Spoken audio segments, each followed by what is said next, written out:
Restaurant ভর্তি মানুষের সামনে ইমরেত ভাইয়া আমাকে ধুমাইয়া একটা থাপ্পড় মেরে দিয়েছে। আমি গালে হাত দিয়ে চোখ নিচু করে দাঁড়িয়ে আছি, আর এক হাত দিয়ে চোখের জল মুছছি। পুরো নাম আদ্রিস চৌধুরী ইমরেত। দেখতে মাশাআল্লাহ তাদের বংশের সবচেয়ে সুদর্শন পুরুষ, সাথে লম্বার দিক দিয়েও। বয়স 28 ওনার। অলওয়েজ গম্ভীর মুখের আর ফর্মাল লুকে থাকা ওনার অভ্যাস। কথা এত বেশি কমও বলে যে সব কথার ওনার হ্যাঁ বা না এর মধ্যেই শেষ। ওনার কথায় হেরফের যদি হয় ওনার বাড়িতে, তাহলে তো ওই দিন যুদ্ধ লেগে যায়। দেশের সফল ব্যবসায়ী প্লাস ডাক্তার হওয়ার সুবাদে তিনি বিভিন্ন বিজনেসম্যানদের কাছ থেকে তার মেয়ের জামাই হওয়ার অনেক প্রস্তাবও পেয়েছে, কিন্তু উনি মনে হয় সালমান খানের পথ অনুসরণ করতে চান, অর্থাৎ আজীবন সিঙ্গেল থাকার পণ করে আছেন। আমি ফারা আক্তার নিধি, বয়স 19, এইবার অনার্স প্রথম বর্ষের স্টুডেন্ট। আমার বাবা মায়ের সাথে গ্রামে ছিলাম, কিন্তু গ্রামে যে মেয়েরা থাকে তাদের খুব দ্রুত বিয়ে দিয়ে দেয়। ওখানকার এক জমিদারের ছেলের রকি আমাকে একদিন স্কুলে যাওয়ার পথে দেখেছিল। সেই থেকে প্রচুর ডিস্টার্ব করত, যেখানে সেখানে মারামারি করত কেউ আমার সাথে কথা বলতে আসলে। ওর ভয়ে কেউ আমার সাথে মিশতো না। একদিন রকির বাবা বিয়ের প্রস্তাব নিয়ে আসে। না করে দিতে পারছে না, এই প্রস্তাব করলে আমার বাবা মায়ের গ্রামে থাকা মুশকিল হয়ে যাবে। তবুও বাবা না করে দিতে জমিদার সাহেব কিছু না বলে চলে যান, কিন্তু তার ছেলে রকি এসে অনেক ঝামেলা করে, নানান হুমকি দিয়ে যায়। বাবা মা উপায়ন্তর না পেয়ে আমাকে তার খালাতো বোনের ছেলের কাছে, অর্থাৎ এই যমরাজ লোকটার কাছে ক্লাস 10-এ থাকতেই আমাকে পাঠিয়ে দেন। পরিচয় তো হলো, এবার চলুন এত সৃজনশীল থাপ্পড় খাওয়ার রিজনটাও জেনে আসি। ফ্ল্যাশব্যাক। ফ্রেন্ডদের সাথে কলেজ শেষে আড্ডা দিতে রেস্টুরেন্টে এসেছি। আমরা মোট 10 জন ছিলাম। তার মধ্যে আমাদের ছেলে ফ্রেন্ড ছিল 4টা, আর আমি সহ মেয়ে ছিলাম 6টা। সবাই খুব মজা করতে করতে রেস্টুরেন্টে আসছি। খাবারের টেবিলে বসে খাবার অর্ডার দিয়ে বসে আছি। আমি রেস্টুরেন্টে আসলেই চাউমিন খাবো। চাউমিন খাওয়ার জন্য আমি টাকা খরচ করি না, হেঁটে বাড়িতে চলে আসি। আমি চাউমিন অর্ডার দিয়ে বাকিটা তাদের অর্ডার দিয়ে বিভিন্ন গল্প গুজব করতে ব্যস্ত ছিল। আমি বরাবরের মতো চঞ্চল স্বভাবের মেয়ে, প্রচুর কথা বলতে ভালোবাসি। তবে কেউ যদি ক্লোজ হয়ে যায় তবে, না হলে আমি অপরিচিতদের কাছ থেকে সবসময় দূরেই থাকি। রেস্টুরেন্টটা 5 স্টার হওয়ার সুবাদে নামি দামি বিজনেসম্যানরা এখানে মিটিংয়ের জন্য আসেন। বড়লোক বাপের পোলারা শুক্রি মাইয়া পটাইয়া কেউ ডেটেও আসে। কিন্তু ভাই, প্রেমে পড়তে পারলাম না কেন এখনো, এই নিয়ে আফসোস করি। তার মানে এই না যে আমার ব্যাচেলর লাইফ খুব দুঃখের। আমি আমার ব্যাচেলর লাইফ নিয়ে খুব খুশি, কিন্তু আশেপাশে লুতুপুতু কোনো প্রেম দেখলে মনে হয় আজ যদি কোনো বিএফ থাকতো, কিন্তু পরক্ষণেই ভেবে ফেলি যাক আল্লাহ বাঁচাইছে, এমন আপদ জীবনে নাই। ওয়েটার চাউমিন নিয়ে আসা দেখে আমি খুশিতে গদগদ হয়ে গেছি, কারণ চাউমিন দেখলে আমার মাথা ঠিক থাকে না। তবে সব সময় না, যখন ক্রেভিং জাগে তখন আর কি। আজ ক্রেভিং জাগছে যে চাউমিন খাবো। ওয়েটার এদিকে আসতে দেখে আমি হাত বাড়িয়ে চাউমিন নিতে যাব, অমনি এক পিচ্চি বাচ্চা কই থেকে দৌড়িয়ে এসে আমার পায়ের সাথে ধাক্কা খেয়ে নিজে তো পড়ছেই আমার নিয়ে পড়েছে, সাথে আমার চাউমিন ফালায় দিয়েছে। আমার চাউমিন। নিচে বসে নিধি বলল, ওপরে তাকিয়ে দেখলো সুট পরা এক লোকের মাথায় চাউমিন পড়ে গেছে। লোকটি যখন ঘুরে তাকালো, নিধির কলিজা গলার কাছে চলে আসছে, কারণ চাউমিনটা আর কারো মাথায় না, যমরাজের মাথায় ঠুকু ইমরেতের মাথায় পড়েছে। নিধিকে তার ফ্রেন্ড শামীম তুলে উঠালো। নিধি উঠে দাঁড়িয়ে পড়লেও চলার শক্তি নেই। ইমরেতের চোখ দিয়ে মনে হচ্ছে আগুন বের হচ্ছে। সামনে এসে নিধিকে এক থাপ্পড় দিল, ব্যাস পুরো রেস্টুরেন্টের মানুষ ফ্রিতে সিনেমা দেখে নিল। বর্তমান। এটা হলো আমার থাপ্পড় খাওয়ার কাহিনী। বাপ মায়ের একমাত্র সন্তান হওয়ার সুবাদে কখনো জীবনে মার খাওয়ার সুযোগ হয়নি, কিন্তু যেদিন থেকে ওদের বাড়িতে এসেছি কখনো সোজা মুখে এই কুমড়ো পটাশ আমার সাথে কথা বলেনি। অলওয়েজ রেগে মেগে কথা বলে, মনে হয় ওর কোন পাকা ধানে মই দিয়েছি আমি। একে তো থাপ্পড় খাওয়ার জন্য গালটা ভীষণ জ্বলছে, কান্না আসছে খুব, কেঁদেও যাচ্ছি, চোখও মুচ্ছি, আবার চাউমিন আমার পড়ে গিয়েছে দেখে আরো ভ্যা ভ্যা করে কাঁদতে লেগেছি। বাসায় আসছে নিধি, কিন্তু ভেতরটা ধুকপুক করছে ভীষণ ভাবে, কারণ মার খেয়েছে বাইরে ঠিকই, কিন্তু বাড়িতে ওনারই। আবারও যদি থাপ্পড় মারে। থাপ্পড়ের কথা মনে হতেই অটোমেটিক গালে হাত চলে গেল নিধির। কোনো রকমের ভেতরে আসলো সে। পেছন দিক থেকে দুইটা পিচ্চি হাত নিধির কোমর ধরে বলল। ফুপি ধরে ফেলেছি। নিধি ফিক করে হেসে দিয়ে বলল, কে এমন দুঃসাহস করলো? আমি এই বাড়ির রাজকন্যা। বলেই সামনে এসে নিজের দুই হাত কোমরে রেখে বলল। নিধি বাচ্চাটাকে কোলে নিয়ে এই পাক দিয়ে বলল, কেমন আছে আমার রাজকন্যা? বলবো কেন? সকালে না দেখা দিয়ে তুমি চলে গেছিলে কেন? পিচি বলে উঠল। সরি পরি, আমি আসলে যখন তোমার ঘরে যাই তখন তুমি ঘুমিয়েছিলে, তাই আমি না ডেকেই চলে আসি। নিধি মাসুমের মতো মুখ করে বলল। আচ্ছা আচ্ছা থাক, আমাকে ইমোজির মতো ব্ল্যাকমেল করতে হবে না। পিচিটা বলল। ইমোজি আবার কি? নিধি অবাক হয়ে বলে উঠল। ও মা, তুমি ইমোজি চিনো না? মা যখন রাগ করে বাবা তখন এইভাবে ইমোজির মতো ব্ল্যাকমেল করে। পিচি বলল। এতক্ষণে নিধি বুঝতে পারলো ও কিসের কথা বলছে। মামুনি, ওটা ইমোজি না, ইমোশনাল ব্ল্যাকমেল হবে। মাথায় হাত দিয়ে ওই হলো ব্ল্যাকমেল আছে তো নাকি? মুখ ভেঙচিয়ে বলল পিচি। মাহি, পেছন থেকে ডাক পড়ল। জি, অর্থাৎ মাহি আমার জামার পেছনে লুকিয়ে পড়লো আর বলল, সামনে এসে 28 বছর বয়সী নারী আসলো। ইনি হলেন ভাবি, অর্থাৎ ইমরেদ ভাইয়ার ভাবি, মেহবুব ভাইয়ার বউ। ইমরেদ ভাইয়ারা দুই ভাই, বড়টার বউ হচ্ছে মেহবুব ভাই। মেহবুব ভাইয়ের বউয়ের নাম স্মৃতি ভাবি। ভীষণভাবে ভালো উনি। এই নিধি, মাহিকে দেখেছ? নুডলসের প্যাকেট খুলে গার্ডেনে যে ছড়িয়ে আসছে। আজ ওর একদিন কি আমার একদিন। নিধি কিছু বলতে যাবে তার আগে ভাবি খপ করে মাহির হাত সামনে টেনে নিয়ে আসলো। রাগী চোখে মেয়ের দিকে তাকালে মাহি টুপ করে তার মায়ের গালে চুমু খেয়ে বলল, সরি মা। এরকম কাজ করলে কেউ কি আর রেগে থাকতে পারে? স্মৃতি ভাবিও হেসে দিল। মায়ের হাসি দেখে মাহি এক দৌড় দিল। আরে আসতে বাবা, পরি চাপাতো। স্মৃতি বলল। নিধি মা মেয়ের মুহূর্ত উপভোগ করছিল। ইস, সে যখন গ্রামে থাকতো তার মায়ের সাথে কতই না দুষ্টুমি করত। তুমি এমন গালে হাত দিয়ে আছো কেন? স্মৃতি ফ্রুকুচকে জিজ্ঞেস করলো। নিধি কি বলবে বুঝতে পারছে না, ভ্যাবাচাকা খেয়ে বসে আছে। আর বলবেই বা কি, যে তার গুণধর দেবর সামনে থাপ্পড় মেরেছে।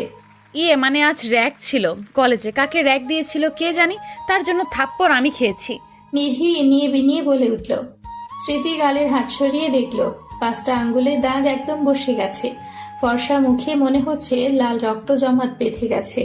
এ কি, কত জোরে মেরেছে তোমাকে? পুরো গালের কি অবস্থা। স্মৃতি আটকে উঠে বলল।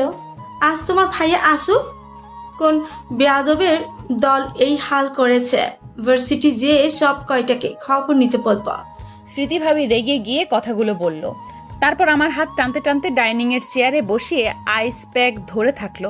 আসলে ভাবি আমাকে প্রচুর ভালোবাসে। আমার সব প্রয়োজন উনি এক নিমেষেই বুঝে যান।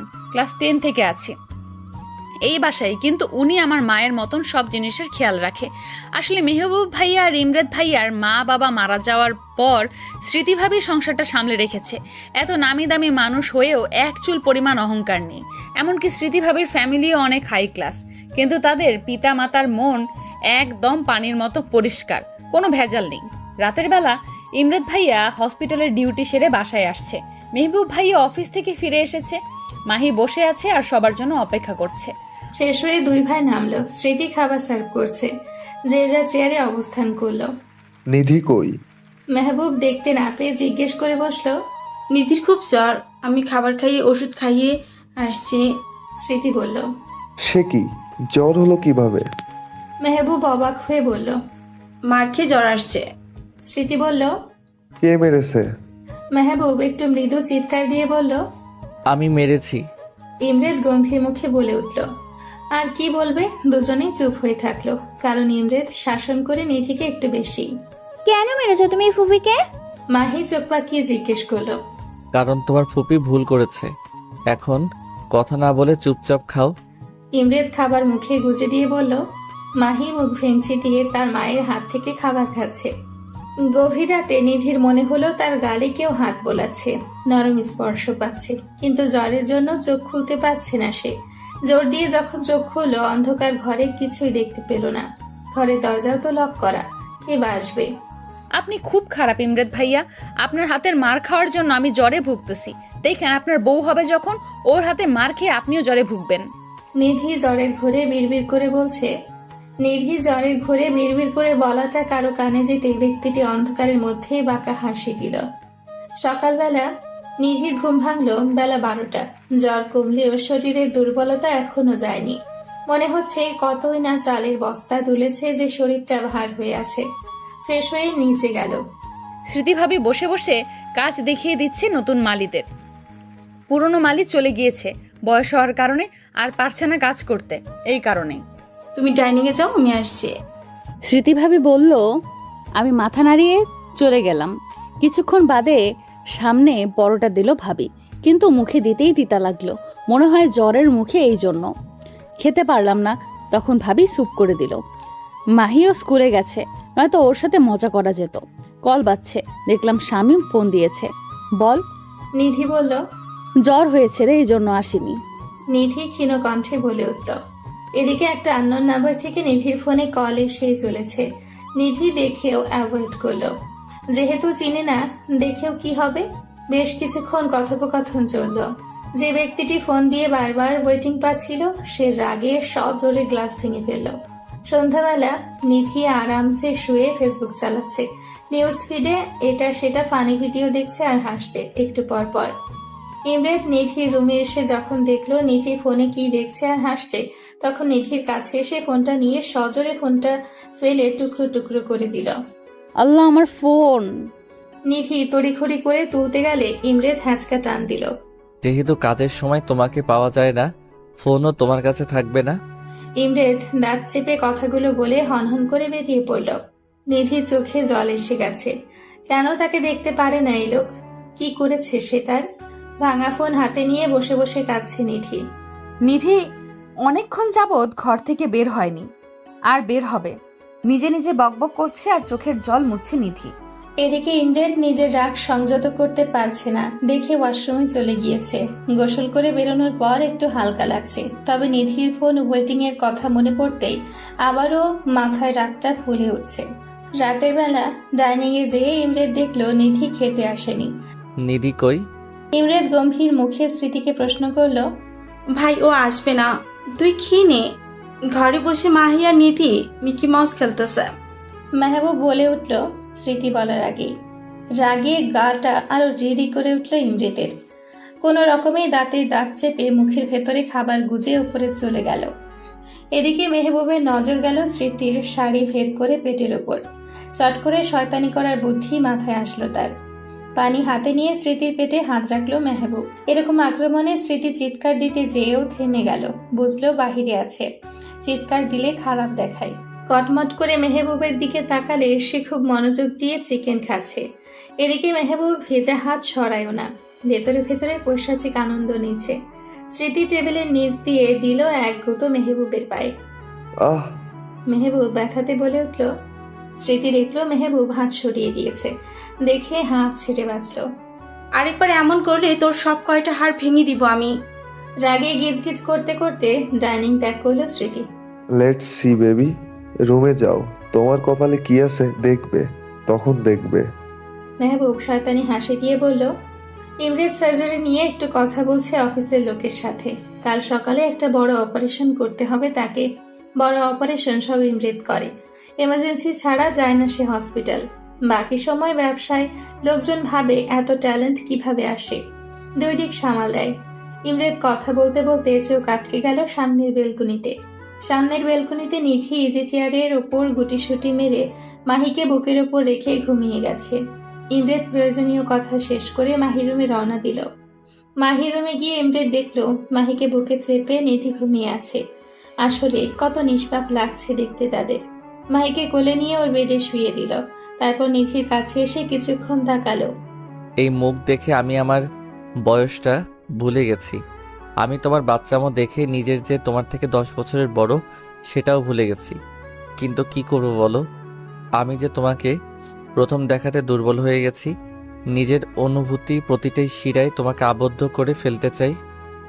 করে ফেলেছি এই 3 বছরে। হ্যাঁ, তোমাকে চাই, আমি খুব করে চাই, এত বেশি চাই যেন কখনো আমি তোমার বড় কিংবা তুমি আমার ছোট এই অনুভূতিটা বুঝতে না পারি।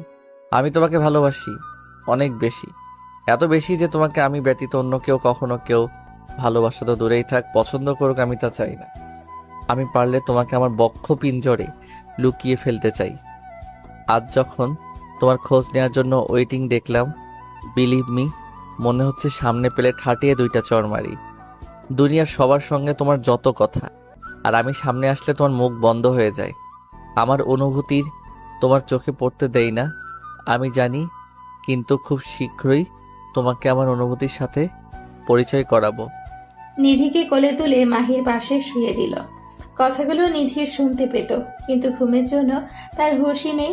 কেউ তাকে তার অজান্তেই এত বেশি কেউ চেয়ে ফেলেছে। নিধির কপালে চুল সরিয়ে মাথায় চুমু দিয়ে দুজনের গায়ে চাদর দিয়ে লাইট অফ করে ইমরেত চলে গেল। স্মৃতি ঘুমাতে পারছে না। যখন সে বেডে ঘুমাচ্ছে, মেহবুব তার গায়ে পানির ছিটা মারছে। দেখলো কোনো উপায়ন্তর নাই। নিজের রুমে থেকে চাদর নিয়ে বারান্দায় চলে গেল। এমনিতে সময় পায় না ওকে আদর করার। যখন কাছে পাই, হয় মাহি আসে, না হয় অন্য কাজ। পরে না হয় আর এরকম করতে দিব না। ও ভুলে গেছে ওরে আমি কেমনে তুলে এনে বিয়ে করেছি। ধপাধপ পা ফেলে স্মৃতির কাছে কোমরকে শক্ত করে ধরে কাছে ঘুরিয়ে দেওয়ালে ঠেসে ঠোঁটে ঠোঁট বসালো। বেশ কিছুক্ষণ ছোটাছুটি করে স্মৃতি পার পেল না যখন, তখন নিজেও তাল মেলালো। সে জানে মেহবুব বরাবরই জেদি, আর সেখানে স্মৃতিকে নিয়ে সবসময় সিরিয়াস। স্মৃতির গায়ের ঘ্রাণ মেহবুবের কাছে টনিকের মতো কাজ করে। স্মৃতিকে কোলে তুলে ভালোবাসার রাজ্যে ডুব দিল মেহবুব। সকালবেলা নিধি নিজেকে বেডে পেয়ে একটু অবাক হলো। সে তো ছিল মাহিকে নিয়ে বারান্দায়, এখানে কিভাবে এলো? মাহির দিকে তাকিয়ে দেখে সে এখনো ঘুমে কাদা। 4 বছরের মাহি, তার মা বাবার মতো গায়ের রং পেয়েছে, দেখতেও পুতুল। মাহির কপালে চুমু দিয়ে নিজের রুমে গেল ফ্রেশ হতে। ইমরেত তাড়াতাড়ি নাস্তা সেরে সার্জারির জন্য বেরিয়ে পড়েছে সকাল সকাল। মেহবুব এখনো স্মৃতিকে জড়িয়ে ধরে ঘুমিয়ে আছে। কিছুক্ষণ আগে মেহবুবকে ঠেলে উঠতে যেয়ে স্মৃতি এক দফা কামড় খেয়ে শুয়ে আছে। আরেকবার যদি এরকম করো, গতকাল রাতে যেমন রেস্ট দিই নাই, আর সারাদিনও তাই হবে। এই বলে মেহবুব স্মৃতির বুকে মুখ গুজে ঘুম। স্মৃতি মনে মনে গালি দিলেও মেহবুবের দিকে তাকিয়ে একটা প্রশান্তির হাসি দিল সে। সকালে নিধি উঠে সবার জন্য নাস্তা বানালো। ভাবলো সবাইকে চমক দিয়ে দিবে যে সেও পারে। এদিকে নিধি ফ্রেশ হয়ে ক্যাম্পাসে যায়, আর সেখানে যোগাযোগ করে হোস্টেলের সিট ফাঁকা আছে কিনা খোঁজ খবর নেয়। বন্ধুরা ফোন দিয়ে পায় না নিধিকে, এজন্য জিজ্ঞেস করছে ফোন অফ কেন। কি বলবে বুঝতে না পেরে নিধি কথা কাটিয়ে অন্য কথা তুলে ব্যস্ত হয়ে পড়ল। ইমরেত সার্জারি শেষে ফ্রেশ মুড নিয়ে কেবিনে আসছে। তার অপারেশন সাকসেস হয়েছে, এমন কোনো রেকর্ড নাই যে সে হিট করে নাই। কোনো অপারেশন তার আনসাকসেসফুল হয়নি। বেচারি গান না শুনে থাকতে পারে না। ফোন নাই কিভাবে যে আছে। বাসার লোকের সাথে সে ল্যান্ডলাইনে কথা বলল। আমার দেয়া ফোন নিবে না জানে সে, স্মৃতি ভাবিকে দিয়ে দেয়াবে। বাঁকা হাসি দিয়ে ভাবছি ইমরেত। ফোন বাজছে ইমরেতের। রিসিভ করে দেখলো তার গার্ডের নাম্বার এটা। স্যার, নিধি ম্যাম হোস্টেলে সিট খুঁজছে। বেশ কয়েকজনকেও বলেছে, এখন ওর শামীম ফ্রেন্ডের সাথে বসে বলছে যে করেই হোক সিট খুঁজে দিতে। গার্ডটি বলল। গার্ডের কথাগুলো শুনে ইমরেতের ভালো মুডটা নিমিষেই বিষে পরিণত হলো। মাথার মধ্যে মনে হচ্ছে দপ করে আগুন জ্বলে উঠল। রাগগুলো কেমন চাড়া দিয়ে উঠছে। আজ এর বিহিত করেই ছাড়বে সে। ও যেন সিট খুঁজে না পায়। আর শামীম ছেলেটারে একটা ধোলাই দাও, যেন হসপিটালে 1 মাস থাকে। খরচ নিয়ে নিও, অফিসে এসে গট ইট। রাগে দাঁতে দাঁত চেপে বলল ইমরেত। ফোন কেটে মাথার চুলগুলোকে অনবরত টানছে ইমরেত। মেজাজে সপ্তমী তার। সিট খুঁজে বের করাচ্ছি তোমার আমি। অ্যাপ্রন খুলে গাড়ির চাবি নিয়ে বেরিয়ে পড়ল। কলেজে নিধি কলেজের সামনে রিক্সার জন্য ওয়েট করছে, কিন্তু এই ভর দুপুর এসে রিক্সা পাচ্ছে না। এমনিতেও হস্টেলের সিট খোঁজার চক্করে অনেক লেট হয়ে গেছে। নিধির সামনে একটা গাড়ি এসে থামলো। নিধি দেখে অ্যাভয়েড করলো। কিছুটা দূরে সরে এসে আবারও রিক্সা খোঁজার জন্য ব্যস্ত হয়ে পড়ল। গাড়ির ভেতরের মানুষটা বেরিয়ে এসে নিধির হাত এত শক্ত করে ধরল, টেনে হিচড়ে নিয়ে যাচ্ছে। গাড়ির ভেতরের মানুষটা আর কেউ নয়, ইমরেত। ফর্সা মুখ রোদে একদম চকচক করছে, কিন্তু মুখ লাল হয়ে গেছে রাগে। আরে ইমরেত ভাইয়া ছাড়েন, কই নিয়ে যান ভাইয়া? আমি যাব না। আজব লোক, আপনি শুনতে পান না? নিধি বলেই যাচ্ছে আর হাত মুচড়াচ্ছে। ইমরেত নিধির মুখে ভাই ডাক শুনলে ক্ষেপে যায়, কিন্তু কিছু বলেনি এতদিন। আজ এমনিতেও মেজাজ গরম, ভাইয়া ডাক শুনে আরো চেতে গেছে সে। গাড়ির দরজা খুলে নিধিকে ধাক্কা দিয়ে বসালো। নিধি হাতে ব্যথা পেয়েও ভয়ে কিছু বলছে না, কারণ ইমরেতের এই রূপ কখনো সে দেখেনি। ইমরেত নিজেও গাড়িতে বসে পড়ে, নিধির দিকে ঝুঁকে সিট বেল্ট লাগালো। প্লিজ ভাইয়া গাড়ি চালাবেন না, আমি বাড়ি যাব। নিধি এক প্রকার ভয়ে বলেই দিল। নিয়ে যাওয়াচ্ছি বাড়ি। দাঁতে দাঁত চেপে বলল ইমরেত। স্মৃতি মাত্র গোসল সেরে বের হলো। কাল রাত থেকে মেয়ের দেখা পায়নি সে। তাড়াহুড়ো করে বের হয়ে খুঁজছে মাহিকে। মাহিকে পেল স্মৃতি গার্ডেনে, মাটি খেলা অবস্থায়। পুরো জামাতে মাটি ভরিয়ে দিয়েছে। ওকে কোলে তুলে নিয়ে গেল গোসল করানোর জন্য। এদিকে মেহবুব স্মৃতিকে খুঁজেই যাচ্ছে, কিন্তু ডাক দিয়েও পায় না। স্মৃতি মাহিকে গোসল করে নিয়ে আসছে কোলে করে। মা মেয়ের খুনসুটি দেখতে মেহবুবের অনেক ভালো লাগছে। চুপ করে স্মৃতির কোমর জড়িয়ে ধরল পেছন থেকে। স্মৃতি একটু কেঁপে উঠায় বলল, মাথাটা গেছে নাকি বাচ্চার সামনে? তো মেহবুব ভ্রুকুচকে দুজনকে আবারও জাপটে ধরল। গাড়ি চলছে অজানা রাস্তায়। ধুকপুক করছে নিধির মন। কিছু বলতে গেলেই ইমরেত চোখ পাকিয়ে তার দিকে তাকাচ্ছে। এমন লোক দেখে ভয়ে তার জান এতটুকু হয়ে গেছে। ভাইয়া। একটু ঢোক গিলে নিধি ডাকলো ইমরেতকে। ইমরেত গাড়ি থামালো, জোরে ব্রেক কষে। রক্তিম চোখ নিয়ে তাকালো নিধির দিকে। নিধি ইমরেতের এই চোখগুলো দেখে একটা শুকনো ঢোক গেল। কেন যে হাতে ধরে নিজের কপালের নিচে ফাটাতে যায় সে? মনে মনে ভাবছে নিধি। ইমরেত ঝুঁকে আসে নিধির দিকে। এমন কাছে আসা ইমরেতের নিধি কেমন যেন একটু ভরকে যায়। তবে ইমরেতের শরীর থেকে খুব সুন্দর একটা ঘ্রাণ আসছে বলে মনে হচ্ছে। নিধির আজ মনে হচ্ছে খেয়ে ফেলি ঘ্রাণ সহ মানুষটাকে। ছি ছি, কি সব ভাবছি আমি। মনে মনে নিজেকে উগান্ডা বলে গালি দিলাম। চোখ তুলে তাকাতে যাবে, দেখি ইমরেতের চোখগুলো কেমন খোলা আর লাল হয়ে আছে। ঠোঁট দুটো শুষ্ক হয়ে আছে, চুলগুলো এলোমেলো, আর সামনের কপালে কিছু চুল তার। কেমন লাগছে যেন, ঠিক ভয়ঙ্করই লাগছে তার কাছে এখন মানুষটাকে বর্তমানে। ভাই। নিধি ভাইয়া ডাক্তার সম্পূর্ণ বলার আগে ইমরেত তার দুই হাত দিয়ে নিধির মুখটার সামনে এনে নিজের ঠোঁটের সাথে ঠোঁট মিলিয়ে দিল।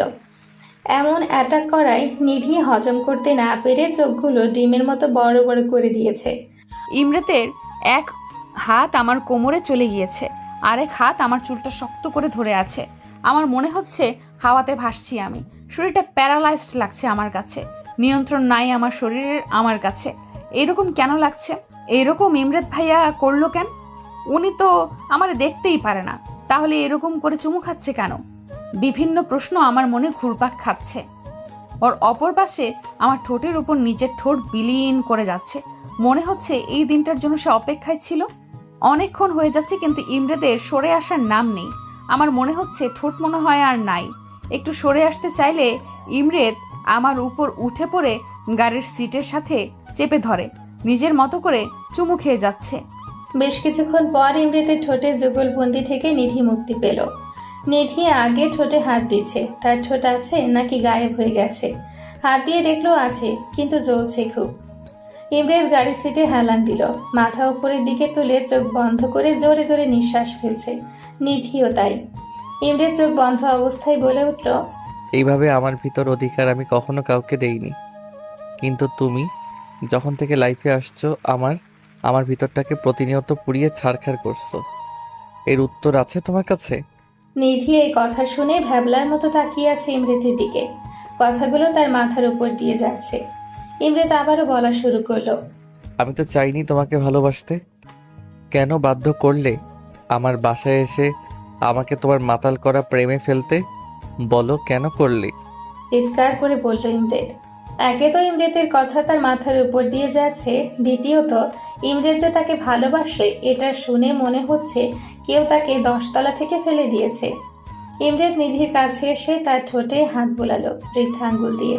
নিধি এমন ছোঁয়াতে একটু কেঁপে গিয়ে সরে বসলো। খুব জ্বলছে তাই না বেবি? ইমরেত ঘোর লাগা কণ্ঠে বলছে। বেবি শুনে মনে হচ্ছে নিধি ঝটকা খাইছে। মনে হচ্ছে ওড়াধরা কাঁদতে পারলে হতো। ঠোঁটটাকে একটু চেপে ধরল ইমরেত। জ্বলছে এমনিতেই, তার উপর চেপে ধরাতে নিধি আসলে একটু ব্যথা পেয়েছে। এই জ্বলা ব্যথা সহ্য করে নাও। আমি এতদিন সহ্য করে এসেছি। নাও ইয়োর টার্ন। যে দহনে আমি পড়েছি বা পুড়ছি, এখন আমার এই আক্রমণগুলো দিয়ে তোমাকে মারবো। ইমরেদ কথাগুলো বলে ফোনে কাকে কল দিল। কাজ হয়েছে? ইমরেদ জিজ্ঞেস করলো তার গার্ডকে। Good job. বলে ফোন কেটে দিল ইমরেদ। আবারও নিধির দিকে তাকালো, সে চুপচাপ বসে আছে। প্রশ্ন অনেক চলছে তার মনে, কিন্তু জিজ্ঞেস করার সাহস সে পাচ্ছে না। ছোট মাথাতে এত চাপ নিও না। চাপ নিতে এতই ইচ্ছা হইলে আমাকে নাও, আমাকে নিয়ে ভাবো, বাট ডোন্ট ইউ থিঙ্ক সেখানে আমার জায়গাতে ভুল করে অন্য কারো বিচরণ হোক। আর ভাইয়া ডাকার এই বোকামিটা নেক্সট টাইম করবা না, আদারওয়াইজ এর থেকে রেজাল্ট খারাপ করে দিব তোমার। আর জাস্ট কেবল তো শুরু, তোমার কাছে এই সব আমার অনুভূতির সংমিশ্রণগুলো তুমি এখন থেকে টের পাবে। বাঁকা হেসে গাড়ি চালালো ইমরেদ। আল্লাহ সব ছেড়ে মানুষরূপী ডাক্তার দানব আমার উপরে আছাড় খেয়ে পড়লো। নিধি নিজের মনে কথাগুলো বলছে। বাড়ি পৌঁছালো তারা দুজন। ইমরেদ গাড়ি থেকে নেমে টেনে নিধিকে নামালো। নিধি এক প্রকার রোবটের মতো ইমরেদের সাথে হাঁটছে। হাত ছোটাতে চাইলে ইমরেদের এক ধমক। সাহস দেখানোর ভুল করো না। মাহি দেখছে তার ছোট চাচু কিভাবে তার নিধি ফুপিকে ওপর নিয়ে যাচ্ছে। সে তখন লিভিং রুমে রং পেন্সিল দিয়ে কাগজ কলমে কি আঁকছিল। নিধি রুমে এসে নিধিকে সামনে দাঁড় করালো, আয়নার সামনে ইমরেদ। এই যে এখানে তোমার অবস্থান, আর এখানেই থাকতে হবে তোমাকে। কানে গেছে? না গেলে ঢুকিয়ে নাও। হোস্টেলের সিট খোঁজা কিংবা অন্য জায়গাতে শিফট হওয়ার কথা মাথা থেকে বের করে ফেলো। আর মাইন্ড ইট, আমার কথার খেলাপি করলে আমার নেক্সট অপারেশনের শিকার তুমি হবে। You know that I am best in this. আর সব সো কল্ড ছেলে বন্ধুদের সাথে মিশা বন্ধ। আর কারো পাশে যদি বসতে দেখি অবস্থা খারাপ করতে 0 সেকেন্ড ভাববো না আমি। ইমরেদ কথাগুলো বলার শেষে নিধির বাম হাতে একটা কামড় দিয়ে চলে গেল। নিধি হাত চেপে ধরে বলল, আস্ত একটা সার্জার ডাক্তার রাক্ষস। ইমরেদ দরজা থেকে হালকা মুখ বের করে বলল, অনলি ফর ইউ বেবি। নিধি মুখে হাত দিল। সাথে সাথে ইমরেদ চোখ টিপ দিয়ে চলে গেল। নিধি গোসল সেরে অনেকক্ষণ আগে থেকে ঘরে বসে আছে, দরজা লক করে। তার সাহস জাগছে না বাহিরে যাওয়ার। নিধি চুলে গামছা পেঁচিয়ে বসে আছে। ভালো লাগছে না কিছু তার। ফোনটাও নেই যে অনলাইনে কিছু দেখবে সে। ইমরেদ গোসল সেরে নিচে গেল, কিন্তু সবাই নিচে থাকলেও নিধি নিচে নামে নাই। দেখে একটু ভ্রু কুঁচকালো। মামুনি, তুমি একটু উপরে যাও, গিয়ে তোমার নিধি ফুপিকে ডেকে নিয়ে আসো তো। ইমরেদ বলল মাহিকে ডেকে নিয়ে। আমি কেন যাব? তুমি যাও, ফাইট হয়েছে তোমাদের। মাহি এক নাগারে প্রশ্ন করলো। ইমরেদ বিড়বিড় করে বলল। মাহি ইমরেদকে ঝাঁকিয়ে জিজ্ঞেস করলো, বলো না। কিছু না রে মা। আচ্ছা তুমি যেও না, আমি যাই। ইমরেদ বলল। না, ফুপি না করেছে রুমে যেন কেউ না আসে। মুখ বাঁকিয়ে মাহি বলল। কেন? ইমরেদ ফ্রুকুচকে জিজ্ঞেস করলো। ফুপির মাথা ব্যথা, ঘুমাবে। মাহি বলল।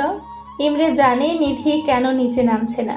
বেশি কিছু বলল না, জাস্ট তার ভাই ভাবিকে ডেকে জানালো তার কিছু কথা আছে জরুরিভাবে। মেহবুব, স্মৃতি আর ইমরেদ ডিনার সেরে লিভিং রুমে যেয়ে বসলো কফির মগ নিয়ে। বল তোর জরুরি কথা। মেহবুব বলল। ভাইয়া নিধি হোস্টেলের সিট খুঁজতে বেরিয়েছিল। ইমরেদ পায়ের ওপর পা তুলে কফির মগে চুমুক দিয়ে বলল। সে কি কেন? স্মৃতি একটু জোরে বলল। আস্তে। মেহবুব বলে উঠল।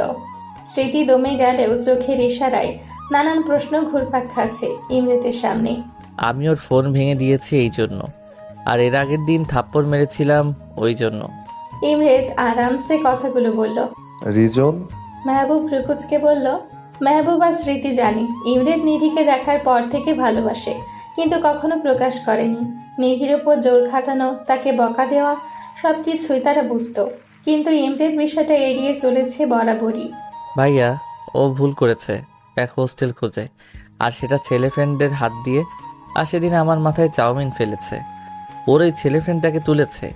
আবার সেদিন আমি ফোন দিয়ে ওয়েটিং পেয়েছি, পরে জেনেছি ওর ছেলে ফ্রেন্ড কল দিয়েছিল, আর আমি যে কল দিয়েছি ওর চোখে পড়ে নাই। আমি ছাড়া অন্য কোনো ছেলের সাথে কথা বলতে পারবে না, এই জন্য ফোন ভেঙে দিয়েছি। রাগে চোখ মুখ শক্ত করে বলল ইমরেদ। সে তো ঠিক আছে, কিন্তু তুই কি ওকে বলেছিস তোর মনের কথা? মেহবুব জিজ্ঞেস করলো। ইয়া, বলেছি। ইমরেদ ভাবলেশীন হয়ে উত্তর দিল। অ্যাকসেপ্ট করেছে নাকি না? মেহবুব বলল। করে নাই, আসলে শখে আছে এক প্রকার।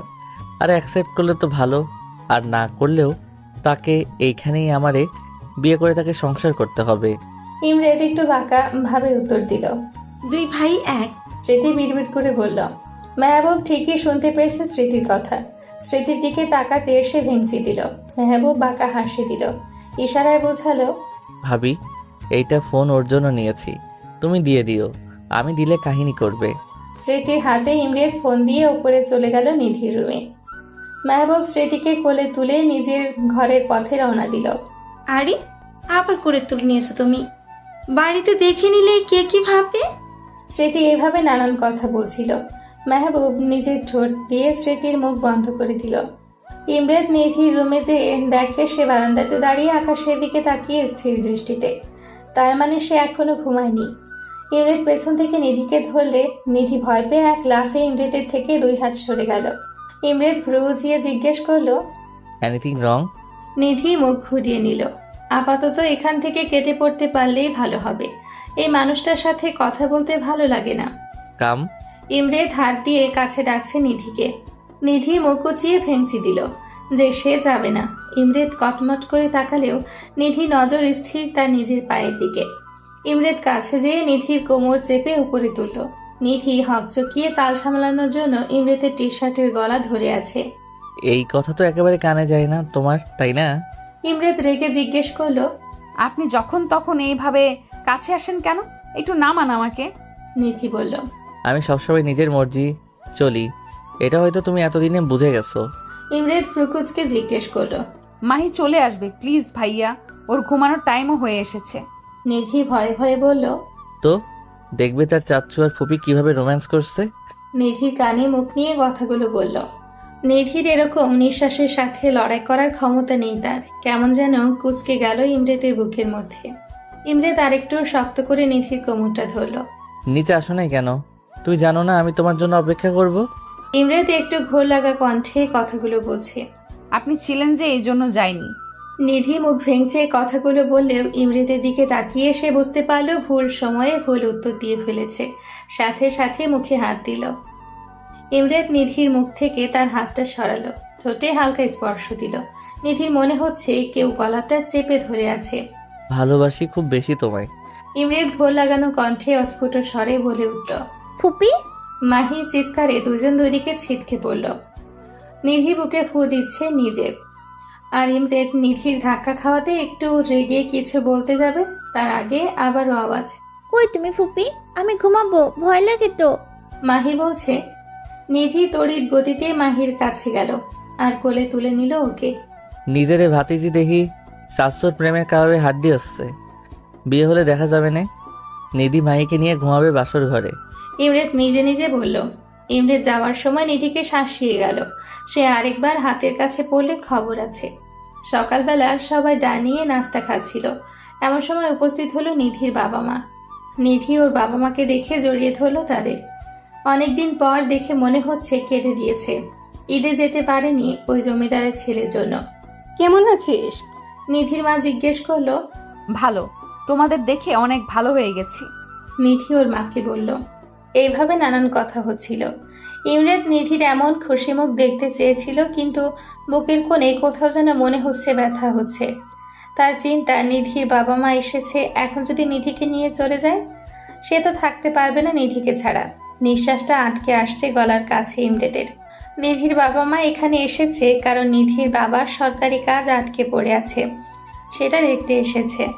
মা আমি বাড়ি যাব তোমাদের সাথে। নিধি ওর মাকে বলল। ইমরেদ কটমট করে তাকালে নিধি ওর মায়ের পিছে একটু মুখ লুকালো। স্মৃতি ইশারায় ইমরেদকে শান্ত হতে বলে। কেন, আমার বোনের কি এখানে ভালো লাগছে না? মেহবুব জিজ্ঞেস করলো নিধিকে। নিধি মুচকি হাসলো। ইমরেদ উপরে গেল। কিছুক্ষণ পর নিধিকে ডাকলো। আমার কফি কই নিধি? ইমরেদ বলল। সকালে প্রতিদিন ইমরেদের কফি দেওয়া নিধির কাজ। আসলে নিধি আসার পর এখানে নিধি ইমরেতেকে কফি দেয় আন্টি। স্মৃতি ইমরেদের রাগ সম্পর্কে অবগত। সে কেন ডাকছে নিধিকে এখন ভালো মতো বুঝেছে। এখন নিধি না উঠলে যে তাণ্ডব করবে সে সেটা বুঝতে পেরেছে, তাই কথাগুলো বলল।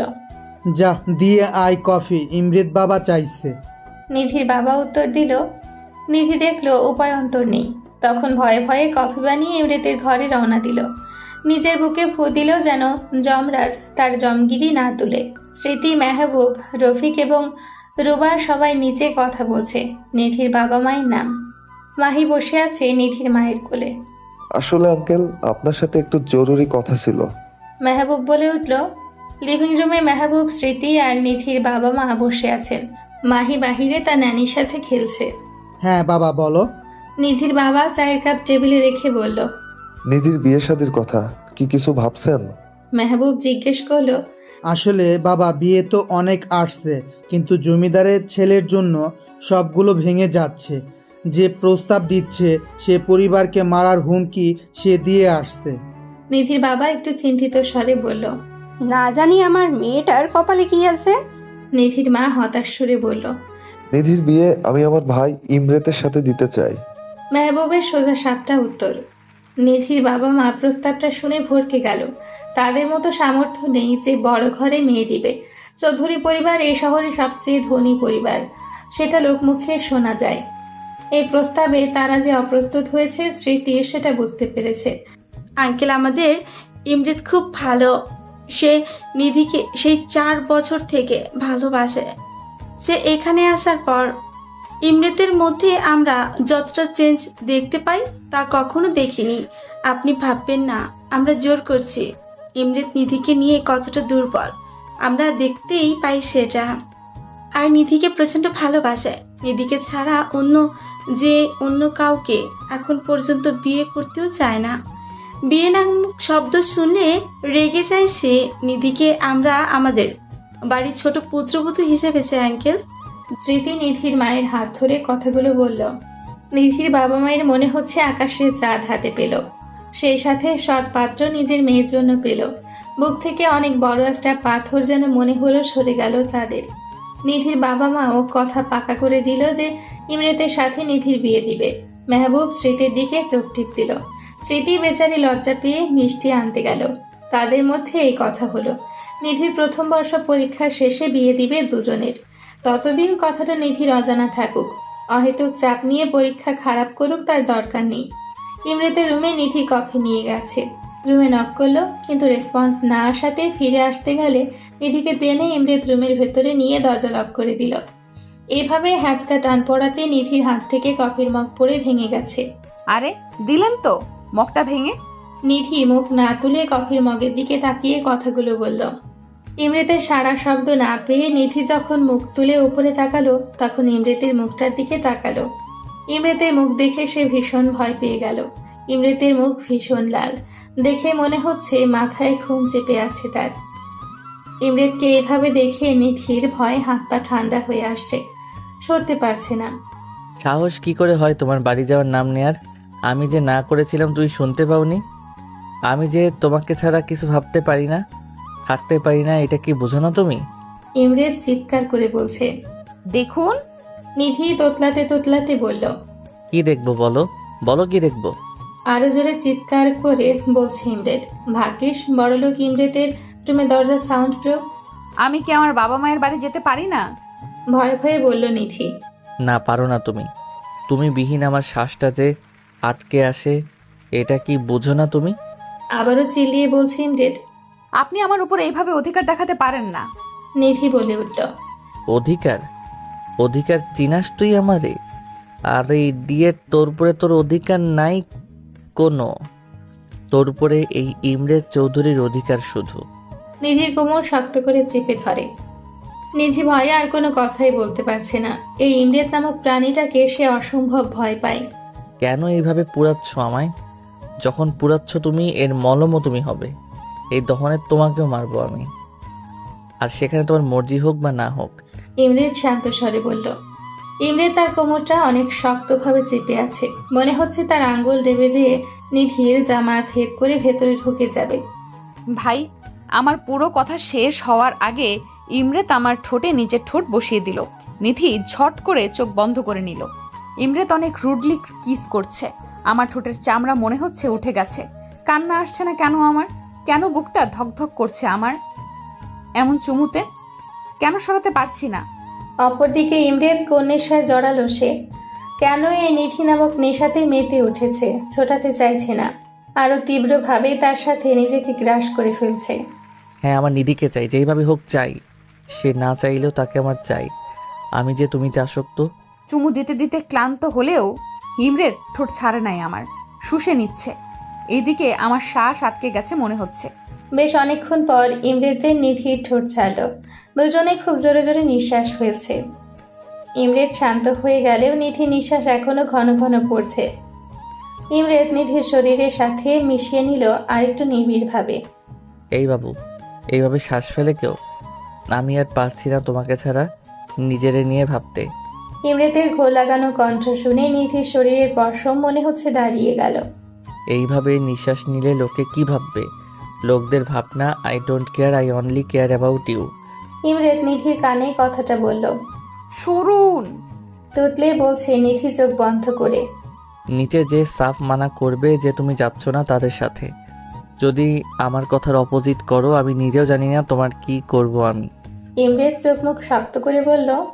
নিধি ঠোঁট মুছে দিল ইমরেদ আলতো করে। নিধি এমন ছোঁয়াতে শিউরে উঠল। নিধি বাইরে যাওয়ার জন্য পা বাড়ালে ইমরেদ পেছন থেকে নিধিকে ধরে ওর ঘাড়ে মুখ ডোবায়। নিধি থরথর করে কাঁদছে। তোমার ঘ্রাণে, তোমার ঠোঁটে, তোমার চুলে মাদকতা কাজ করে আমার জন্য। আর এই মাদকতাতে আমি তীব্রভাবে আসক্ত। ছুটবে না কখনো, আর না আমি ছোটাতে চাই। নিধির ঘাড়ে মুখ রেখে বলল ইমরেদ। নিধি যখন নিচে নামে তখন দেখে ইমরেদ খুব আয়েশ করে যমরাজ লুকে সবার সাথে খোশ গল্প শুনতে বিজি। আস্ত দানব, ঠোঁটটা কত ব্যথা করছে এখনো। নিধি অসহায়ের সাথে বিড়বিড় করলো। স্মৃতি নিধির ঠোঁটের দিকে নজর গেলে দেখে নিধির ঠোঁট অনেক ফোলা। ইমরেদের দিকে তাকিয়ে বুঝলো এই কিছু একটা করেছে। দুই ভাই একই, মানুষজন বোঝে না। মেহবুব মাহিকে কোল থেকে নামিয়ে স্মৃতির উদাম পেটে হাত দেয় সবার আড়ালে। স্মৃতি শিউরে উঠেও নিজেকে সামলে নিল।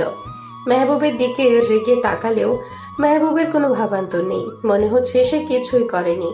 স্মৃতি হালকা করে হাত উঠিয়ে সবার মনোযোগের আড়ালে মেহবুবের পেটে দিল কোনো দিয়ে ধাক্কা। মেহবুব আউচ বলতে যেয়েও মুখে রেখে দিল ব্যথাটা, কারণ সামনে সবাই আছে। নিধি তার মায়ের পাশে গুটিসুটি মেরে বসে আছে। ইমরেদ তার সামনে চেয়ারে পায়ের উপর পা তুলে কফি খাচ্ছে আর নিধির দিকে মগ্ন হয়ে আছে। নিধি আর চোখে তাকালেও বুঝতে দিচ্ছে না ইমরেদকে, কিন্তু ইমরেদ নিধির আর চোখে দেখাটাকে বুঝতে পেরে বাঁকা হাসি দেয়। নিধির বাবা মাকে আর বলতে পারল না যে তাদের সাথে যেতে চায়। যখনই তার মাকে সে কিছু বলতে চাইছে তখনই ইমরেদ তার দিকে চোখ রাঙিয়ে তাকাচ্ছে। বেচারা নিধি না গিলতে পারছে না ইমরেদকে হজম করতে পারছে। এদিকে স্মৃতি ইমরেদকে সবার আড়ালে হাসতে হাসতে নিয়ে যায়। যার জন্য এত আমার গম্ভীর মুখ দেব ডেসপারেট হয়ে আছে, তাকে সারা জীবন তোমার করার জন্য তার বাবা মা তোমার ভাইকে কথা দিয়ে দিয়েছে। ওনারা কথা না দিলেও আর স্মৃতি না চাইলেও আমি ঠিকই ওর প্রথম বর্ষের পরীক্ষার পর তুলে নিয়ে যে বিয়ে করতাম। ইমরেদ সোজা স্টাইলে বাঁকা জবাব। দুই ভাই একই, তোমার ভাইয়ের মতোই হইলে বেচারি নিধির কপালে কি আছে? স্মৃতি জানালো ঠাট্টা সুরে। ওর কপাল ভালো আছে, একদম ডাবল রোলে পাচ্ছে হ্যান্ডসাম জামাইকে। ইমরেদ নাক ফুলিয়ে বলল। স্মৃতি হেসে তাদের কাছে রওনা দিল। আর ইমরেদও খুশি, স্মৃতির বাবা মা সবকিছুই জানে আর কথাও দিয়েছে সে নিধি তার হবে। নিধির বাবার সরকারি যে কাজ আটকে ছিল, ইমরেদ তার লোক দিয়ে ফাইল আইনিভাবে নিয়ে আসছে। সমস্যার সমাধানও হয়ে গিয়েছে। সন্ধ্যের দিকে নিধির বাবা মা সবাই চলে গেল। এমনিতেও নিধির বাবা মাকে এতদিন পর দেখতে পেয়েছে। জমিদারের ছেলের জন্য দেখতে যেতে পারে না গ্রামে। কান্নাকাটি করে বিদায় দেয় নিধি তার বাবা মাকে। নিধি নিজের চোখ ফুলিয়ে ফেলেছে। ইমরেদ ইশারাতে না করেছে কাঁদতে, কিন্তু নিধি যতবারই ইমরেদের দিকে তাকিয়েছে ততবারই আরো জোরে কেঁদেছে। মাহি বারবার এসে চোখ মুছে দিচ্ছে। ও ফুপি, তুমি কেঁদে দিলে কিন্তু আমিও কাঁদবো। সে জানায়। মাহির এমন কথা শুনে নিধি মাহির সামনে না কাঁদলেও রুমে যেয়ে ঠিকই কাঁদছে। স্মৃতি রাতে খাবারের জন্য ডাকলে দেখে কাদার জন্য মাথা ভার হয়ে গেছে, এখন আর উঠতে পারে না। আমি খাবো না ভাবিপু প্লাস আপু, আমি ভালোবেসে ডাকি, তোমরা খেয়ে ঘুমাও, আমার মাথা ধরেছে। স্মৃতি নিচে এসে ইমরেদকে জানালো। ইমরেদ জানায় তারা খেয়ে নিয়ে ঘুমিয়ে যেতে, নিধিকে উনি খাওয়াবে। ইমরেদ অফিসের কিছু কাজ ছেড়ে হসপিটালের কিছু খোঁজ নিয়ে খাবার নিয়ে নিধির রুমে গেল। নিধির রুমে যেয়ে ইমরেতের শ্বাস আটকে যাওয়ার মতো অবস্থা। নিধির পরনের প্লাজো হাঁটু অবধি উঠে আছে, আর টি শার্টও উঠে আছে। হালকা ফর্সা পেটে দেখা যাচ্ছে, চুলগুলো এলোমেলো, কান্নার কারণে চোখে হালকা, আর নাকটা অসম্ভব লাল হয়ে আছে নিধির। I have to control myself. নিজে নিজে বিড়বিড় করছে ইমরেত, কিন্তু যখনই নিধির দিকে তাকাচ্ছে সব উল্টে যাচ্ছে। 2-3টা বড় নিঃশ্বাস ফেলে নিধিকে ডাকলো ইমরেত। এই নিধি ওঠো, খাও, খেয়ে মেডিসিন নিয়ে অফ যাও। ইমরেত ধীরে ধীরে বলল। নিধি ঘুমে বিভোর আর মাথা ব্যথায় ক্লান্ত থাকার কারণে ইমরেতের ডাকে সাড়া না দিয়ে পেট উল্টে দিল। পিঠ থেকে টি শার্টটা আরেকটু উঠে গেছে। ইমরেতের চোখ বেরিয়ে আসার উপক্রম। এই মেয়ের দেখি হুঁশ নেই ঘুমানোর সময়। বিয়ের পর একে তো আমার সাথে বদ্ধভাবে বেঁধে রাখতে হবে, রাতে কিংবা যখন ঘুমাবে। ইমরেতের আর কন্ট্রোল হচ্ছে না, চলে যাওয়ার জন্য পা বাড়াতে যেও পারছে না। সে একটা একটা করে পা ফেলে নিধির কাছে গেল।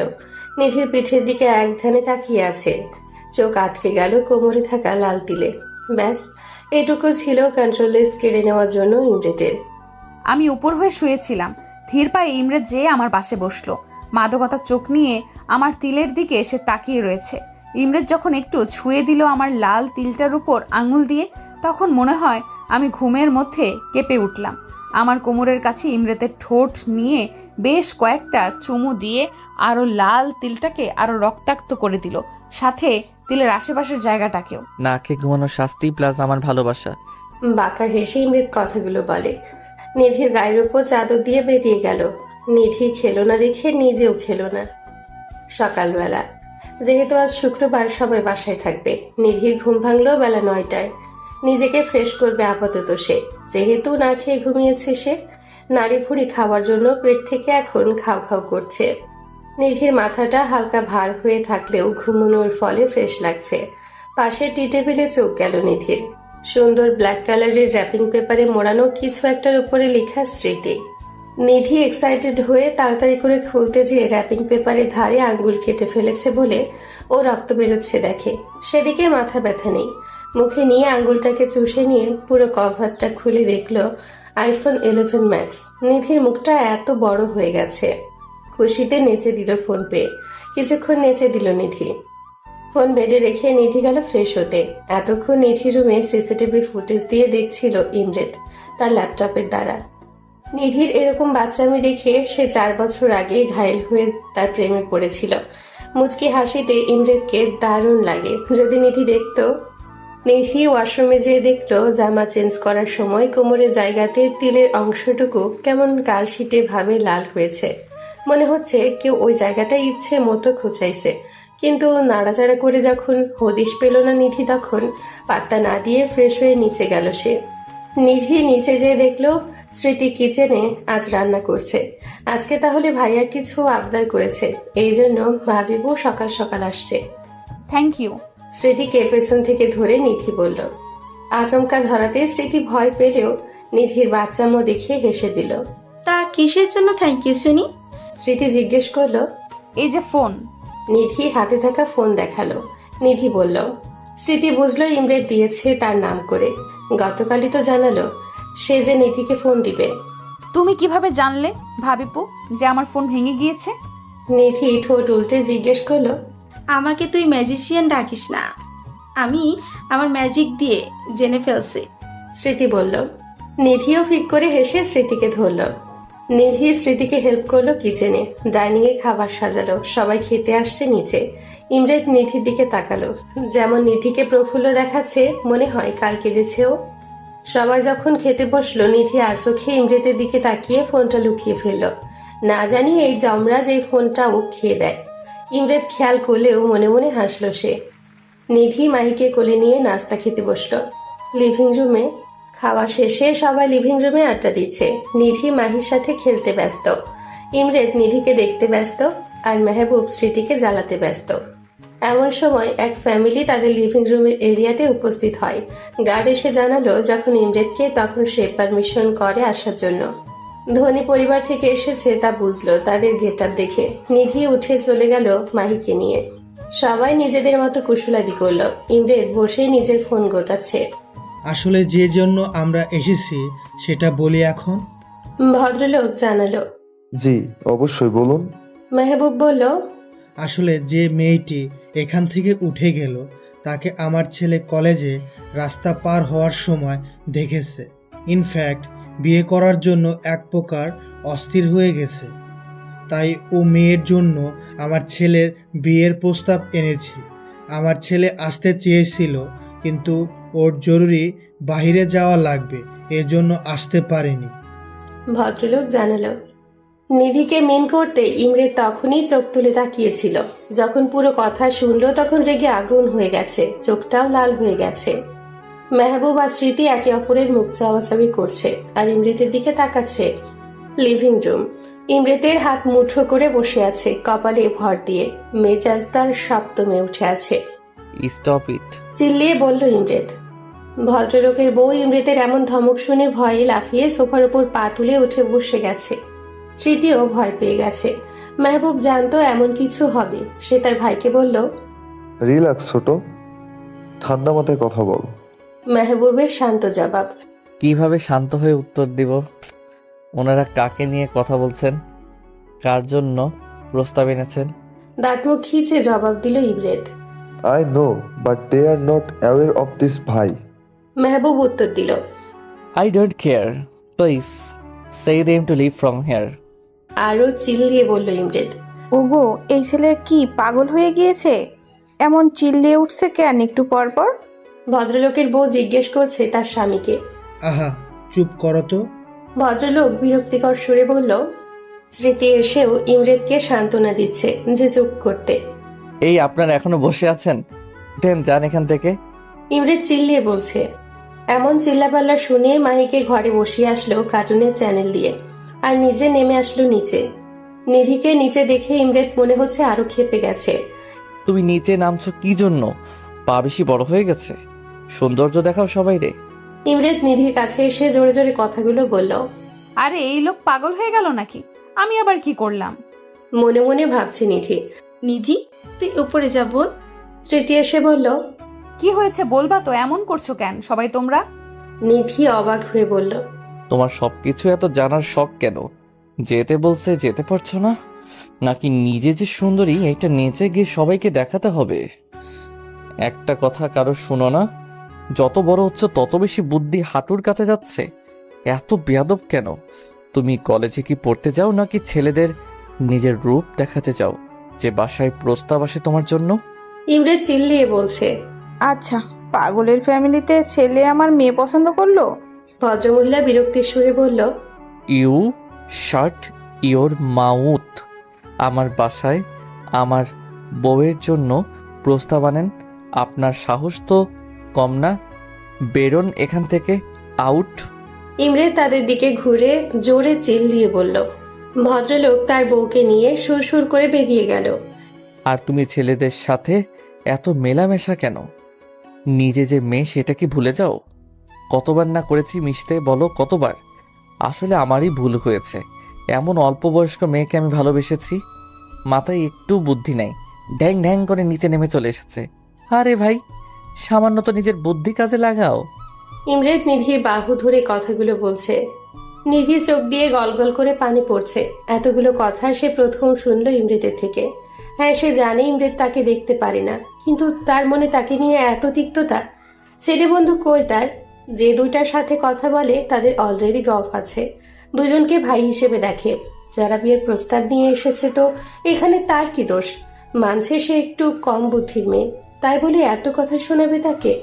কয়দিন আগে সে না প্রেম নিবেদন করলো? তাকে নিয়ে সেও কিছু কিছু ভাবতে শুরু করেছিল। সব কি মোহ ছিল? নিধি মনে হচ্ছে আর দাঁড়িয়ে থাকতে পারছে না। ইমরেত, কুল ডাউন, অনেক বলে ফেলেছ। স্মৃতি আর কিছু বলতে যাবে, যার আগে ইমরেত বাধা দিল। ওকে বলো আমার চোখের সামনে থেকে চলে যেতে। আমি নিতে পারছি না ওকে আর। ইমরেত কড়াভাবে বলল। স্মৃতির বিস্ময় হয়ে তাকিয়ে আছে যে রাগের শিকার হয়ে ইমরেত নিধিকে যতগুলো কথা শোনালো, এর ফল না তাকে পস্তাতে হয়। নিধির মনে হচ্ছে আকাশ থেকে পড়ছে ইমরেতের এই বিহেভিয়ার দেখে। নিজেকে সামলে নিয়ে উপরের দিকে যাচ্ছে, কিন্তু পাটাও মনে হচ্ছে। ধীর পায়ে রুমে যেয়ে মাহিকে তার মা ডাকছে বলে ঘরে দরজা বন্ধ করে দিল। নিধির বুক ফেটে কান্না আসছে। এরকম বকা কখনো কোনো দিন খায়নি সে। কি দোষ ছিল তার? সে তো জানতো না তার বিয়ের প্রস্তাব আসবে। সে জানলে কি নিচে নামতো? বাবা মাকে তার খুব মনে পড়ছে। বালিশ আঁকড়ে ধরে কেঁদেই যাচ্ছে। স্মৃতির পেছন পেছনে সে দরজা নক করে রেসপন্স পায়নি। টেনশনে তার জানও শুকিয়ে যাচ্ছে। কি থেকে কি হয়ে গেল আজকে? অপরদিকে ইমরেত নিজের রুমে সে নিজেকে লক করে বসে আছে। ঘরে জিনিসপত্র ভাঙচুর করেই যাচ্ছে, তারপরেও ক্ষান্ত হয় না সে। সাহস কি করে হলো আমার নিধির জন্য বিয়ে আনার? নিধির উপর শুধু আমার এই ইমরেত চৌধুরীর অধিকার। নিধি শুধু আমার, সব কয়টাকে শেষ করে দিব যে আমার নিধিকে কেড়ে নেওয়ার জন্য আসবে। হাতে থাকা ফ্লাওয়ার ভাস ভেঙে বলল। যখন ইমরেত একটু শান্ত হলো তখন তার টনক নড়ল। নিধির সাথে ক্রোধের বশে কি বিশ্রী বিহেভিয়ার করেছে মনে পড়তেই তার মাথাটা কেমন যেন ফাঁকা ফাঁকা লাগছে। তাৎক্ষণিকভাবে ইমরেত নিজের রুমের দরজা খুলে বেরিয়ে পড়ল নিধির রুমের উদ্দেশ্যে। নিধির রুমে দরজা ধাক্কিয়ে চলে যাচ্ছে, কিন্তু নিধি দরজা খুলে না। আরে বড় লোকের ফুয়া, জানোস না তুই তোদের সব ঘরে রুমে সাউন্ড প্রুফ করে রাখছস? স্মৃতি এমন দরজাতে বাড়ি দেওয়ার আওয়াজ শুনে মাহিকে কোল থেকে নামিয়ে মেহবুবের কোলে দিল, যেন ওকে দেখে। স্মৃতি ছুটল নিধির ঘরের দিকে, যেহেতু আওয়াজটা ওইখান থেকেই আসছে। কি করছো কি এখন তুমি? স্মৃতি এসে ইমৃতকে জিজ্ঞেস করলো। দেখো না ভাবি, নিধি দরজা খুলছে না। এই নিধি, দরজা খুলো। বলে দিল আরেকটা বাড়ি। ইমৃত জানালো, ও খুলবে না, আর ও না করেছে যেন কেউ বিরক্ত না করে। তুমি তো চেয়েছিলে যেন ও তোমার সামনে না আসে তো। স্মৃতি বলল, ভাবি প্লিজ, তুমিও জানো আমি রাগের মধ্যে বলেছি। রাগ উঠলে হুঁশ থাকে না। আর ও বললেই হলো দরজা খুলবে না। এই খুলো, লাস্টবার বলছি। তখন না হয় রেগে বলেছি, এখন কিন্তু সত্যি সত্যি তোমার কানের নিচে চটকনা পড়বে একটা। ইমৃত চিল দিয়ে বলছে। কামড় নে। ইমৃতের হাত ধরে স্মৃতি টেনে নিয়ে গেল ডাইনিং এ। ইমৃতের সামনে পানির গ্লাস ধরল স্মৃতি, ইশারায় জানালো পানিটা খেতে হবে এখন তাতে। ইমৃত পানিটা নিয়ে এক নিঃশ্বাসে খতম করে ফেলল। লিসেন টু মি কেয়ারফুলি ভাই। তুমি আজ যা ওকে বলেছ, অন্য কোনো মেয়ে হলে কিন্তু এখনই বাড়ি ছেড়ে চলে যেত, কিন্তু ও আছে কারণ ওর বাবা মা আমাদের ওপর অনেক ভরসা করে তাকে এখানে পাঠিয়েছে। সে চায় না তার বাবা মায়ের কাছে আমরা ছোট হই। আর তুমি যা বলছো আজকে, তা তো তুমি নিজেও জানো নিধির মতো মেয়ে এই আমাদের জেনারেশনে পাওয়া খুব দুষ্কর। নিধির চালচলন যেমন সোজা সরল, তেমনি নিধির মনটা পানির মতো স্বচ্ছ। নিধিকে আমার ছোট বোন আর কলিজাও ভাবি আমার, কারণ আমার নিজের কোনো বোন নেই। তুমি যখন নিধিকে এইসব বলেছিলে মনে হচ্ছিল তোমার গালে একটা থাপ্পড় দেই, কিন্তু দেই নাই। কেন জানো? নিধিকে যেমন বোন ভাবি, তোমাকেও আমি ভাই ভাবি, কারণ আমার ভাইও নেই। নিধিকে যতটা ভালোবাসি আমি তোমাকেও আমার ভাই হিসেবে ততটাই ভালোবাসি। তাই তোমাকে বোন হিসেবে আমার শাসন করতে বাধা নেই। তুমি নিজেও বুঝতে পারছো এখন রাগের বশে যে কথাগুলো যা বলছো তা ভুল। রাগের বশে আমরা অনেকটা হিংস্র হয়ে যাই। তুমি তো এমন ছিলে না। আমি জানি যতটুকু তোমাকে দেখেছি আর চিনেছি আর বুঝেছি যে তুমি তোমার এসবের প্রতি কন্ট্রোল রাখো। তবে আজ কেন এরকম হলো জানি, নিধিকে নিয়ে তুমি অতিরিক্ত সিরিয়াস, অতিরিক্ত ভালোবাসো ও তুমি তাকে, কিন্তু তুমি আজ যা বলছো ওকে, তাতে তোমার জন্য ওর মনে একটা দাগ কেটে গেছে। সে অনেক কষ্ট পেয়েছে ইমৃত। স্মৃতি কথাগুলো বলল। I know that I hurt her a lot, but she also have to why I so mad about her that time. ইমরেত মাথা নিচু করে বলল, সবাই সব কিছু বুঝে না ভাই। তুমি যতটা ম্যাচিউর ও ততটা না।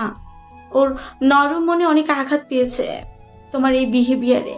স্মৃতি বলল, আমি ওকে মানিয়ে নিয়ে আসি। ইমরেত উঠতে গেলে স্মৃতি বসালো ওকে আবার। স্মৃতি বলল, এখন না, আজ এমনি ধকল গেছে ওর উপর, সময় দাও। ওকে ছাড়া আমার দম বন্ধ হয়ে আসে ভাবি। ওকে ছাড়া আমার নিঃশ্বাস নেওয়াটাও দায়। আমি তো ওকে পাগলের মতো চাই।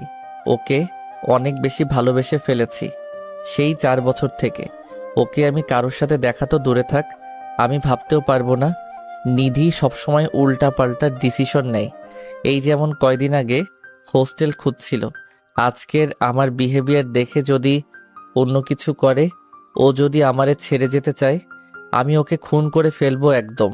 ইমরেত স্মৃতিকে কথাগুলো রেগে বলে উপরে চলে গেল। নিজের রুমে এসে ধড়াস করে দরজা লাগিয়ে দিল। স্মৃতি দীর্ঘশ্বাস ফেলে নিজের রুমে এগোলো। সে জানে ইমরেত রাগী যতটুকু, তার চেয়ে অধিকতর ভালোবাসে বেশি নিধিকে। মেহবুবও তাকে তুলে নিয়ে বিয়ে করেছিল যখন তার বিয়ের কথা অন্য কারোর সাথে চলছিল।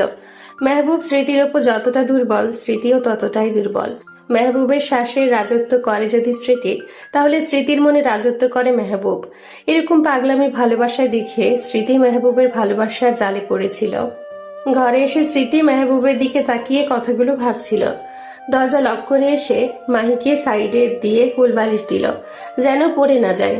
আর তার পাশে স্মৃতি, পাশে মেহবুব গভীর ঘুমে মগ্ন। মেহবুবের বুকে মাথা দিয়ে কিছুক্ষণ বুকে ঢিপ ঢিপ শব্দ শুনল সে। হ্যাঁ, এখানে স্মৃতির বসবাস।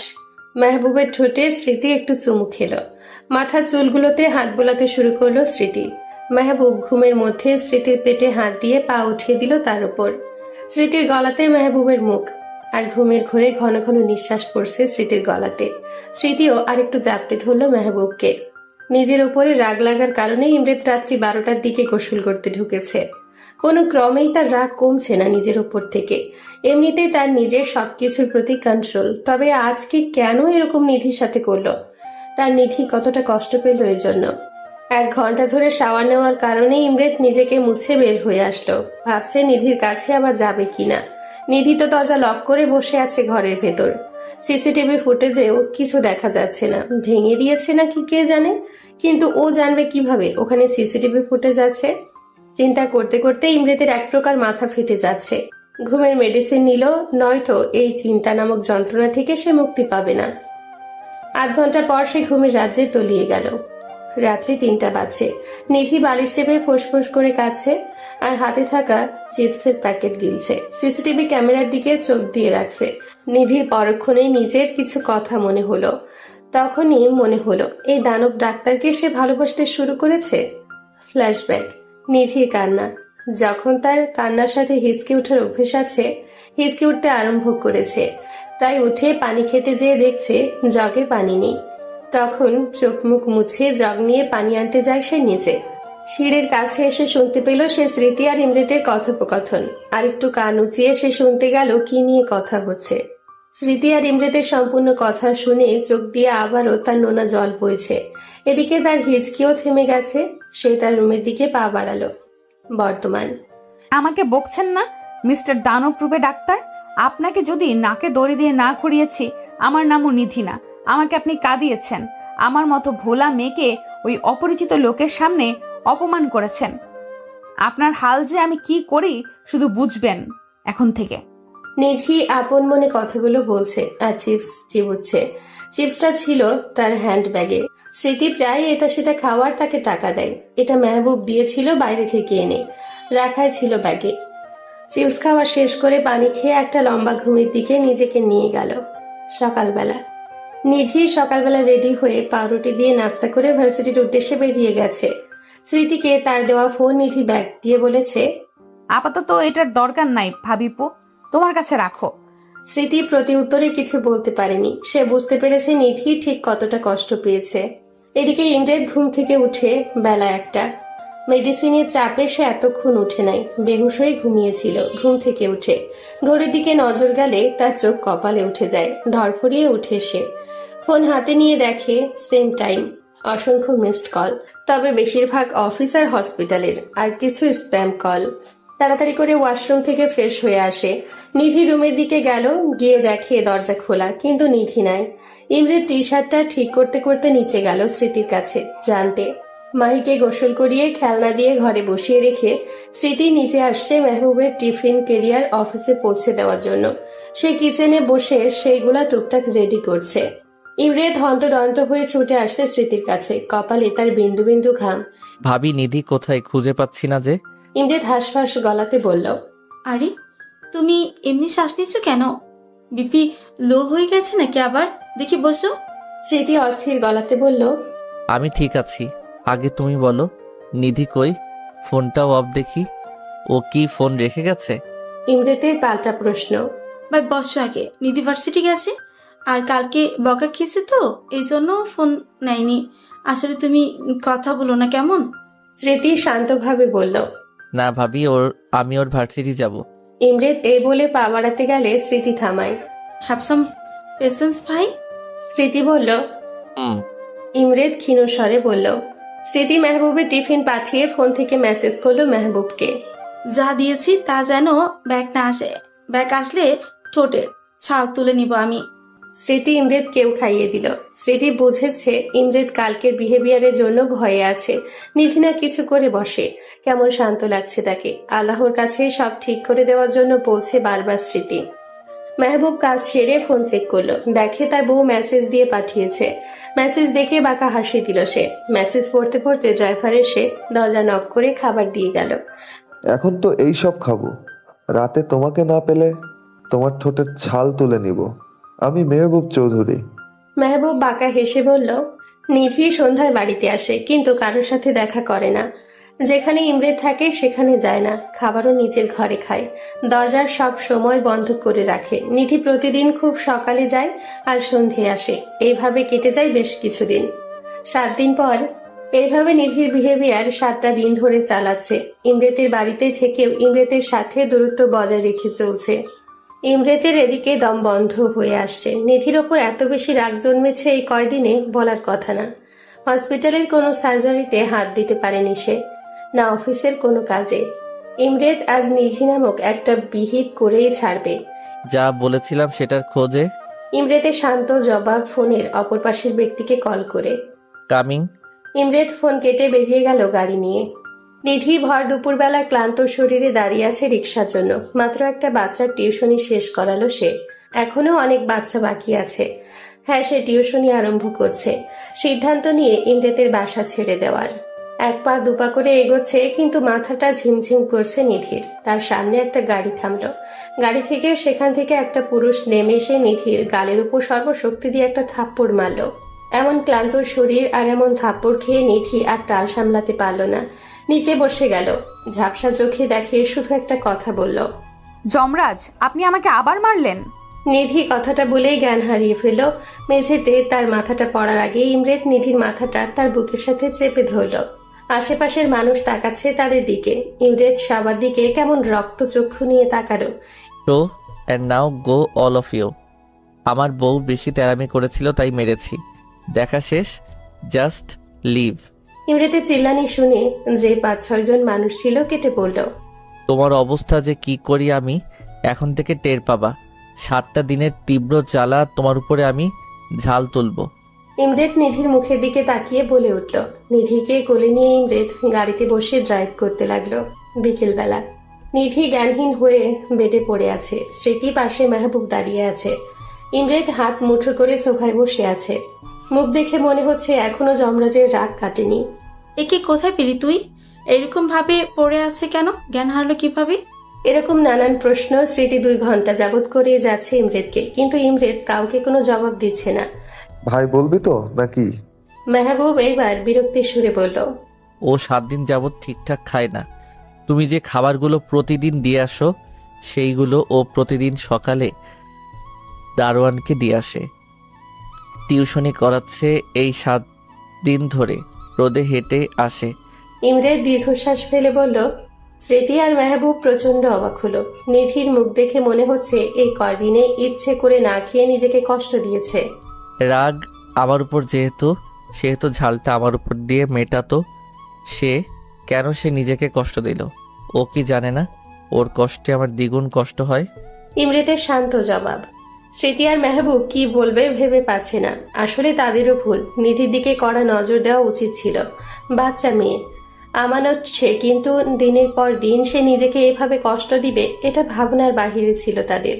ভাইয়া, তুমি ওর বাবা মাকে ফোন দাও, বিয়ের ডেট ফাইনাল করো। I don't want any kind of excuses. ও যা করেছে সে নিয়ে আমি আর রিস্ক নিতে চাই না।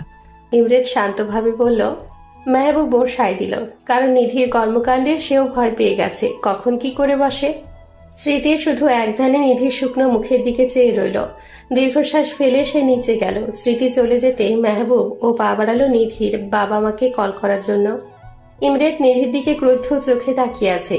আমাকে কষ্ট দিতে আমি মেনে নিতাম, কিন্তু তুমি তোমার মধ্যে আমার বসবাসটাকে কষ্ট দিয়েছো, সেটা কি করে মেনে নেই বলো?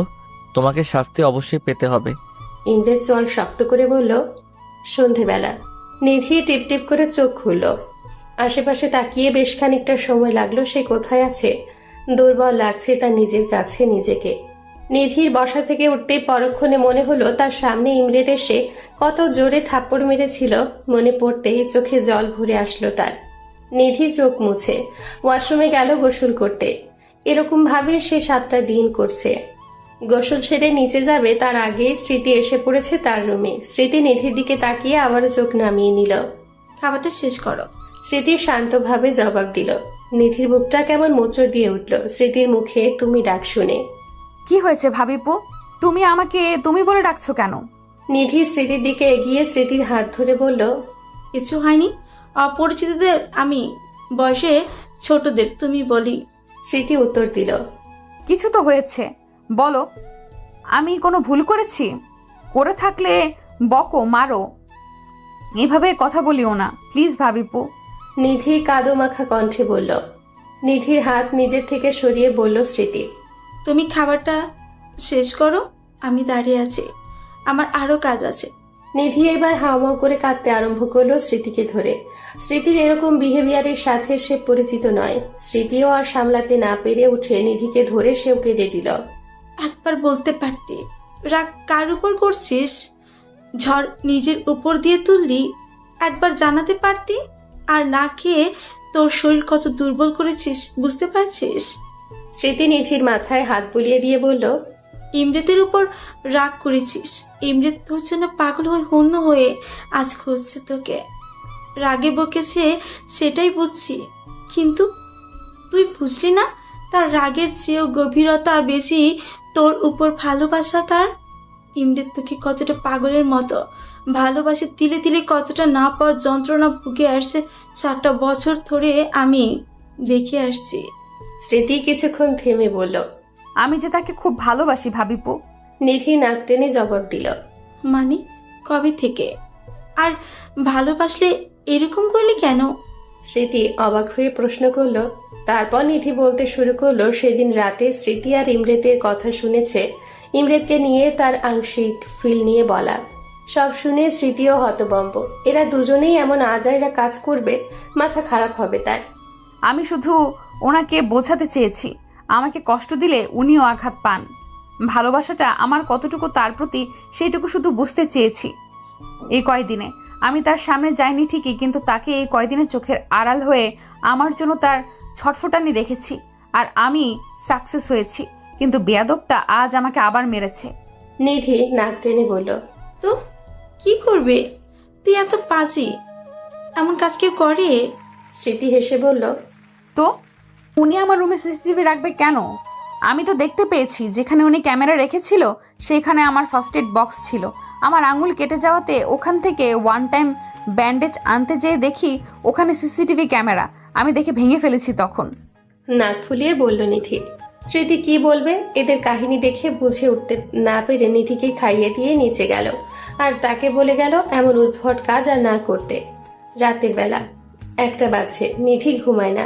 ইমরেত একবারের জন্য তার ঘরে আসেনি। মেজাজটা নিধির খারাপ হয়ে যাচ্ছে। সেধে আসলে কি হয় বাপু? নিধি আর থাকতে না পেরে ইমরেতের ঘরে গেল, দেখে ইমরেত নেই। তখন সে নিচে গেল ফ্রিজ থেকে আইসক্রিম খেতে। আইসক্রিম খেয়ে মাথা ঠান্ডা করবে সে। নিধি নিচে যেয়ে কিচেনে দেখতে পেল ইমরেত খালি গায়ে ফ্রিজ খুলে ফ্রিজ থেকে পানির বোতল বের করে খাচ্ছে। ফকফকা বডি দেখে নিধির চোখ কপালে। এত সুন্দর ফিগার কোনো ছেলের হয়? একটু কম সুন্দর হলেও পারতো। আর ও মেজাজ খারাপ হয়ে গেল যে উদাম শরীর নিয়ে নিচে আসছে এই জন্য।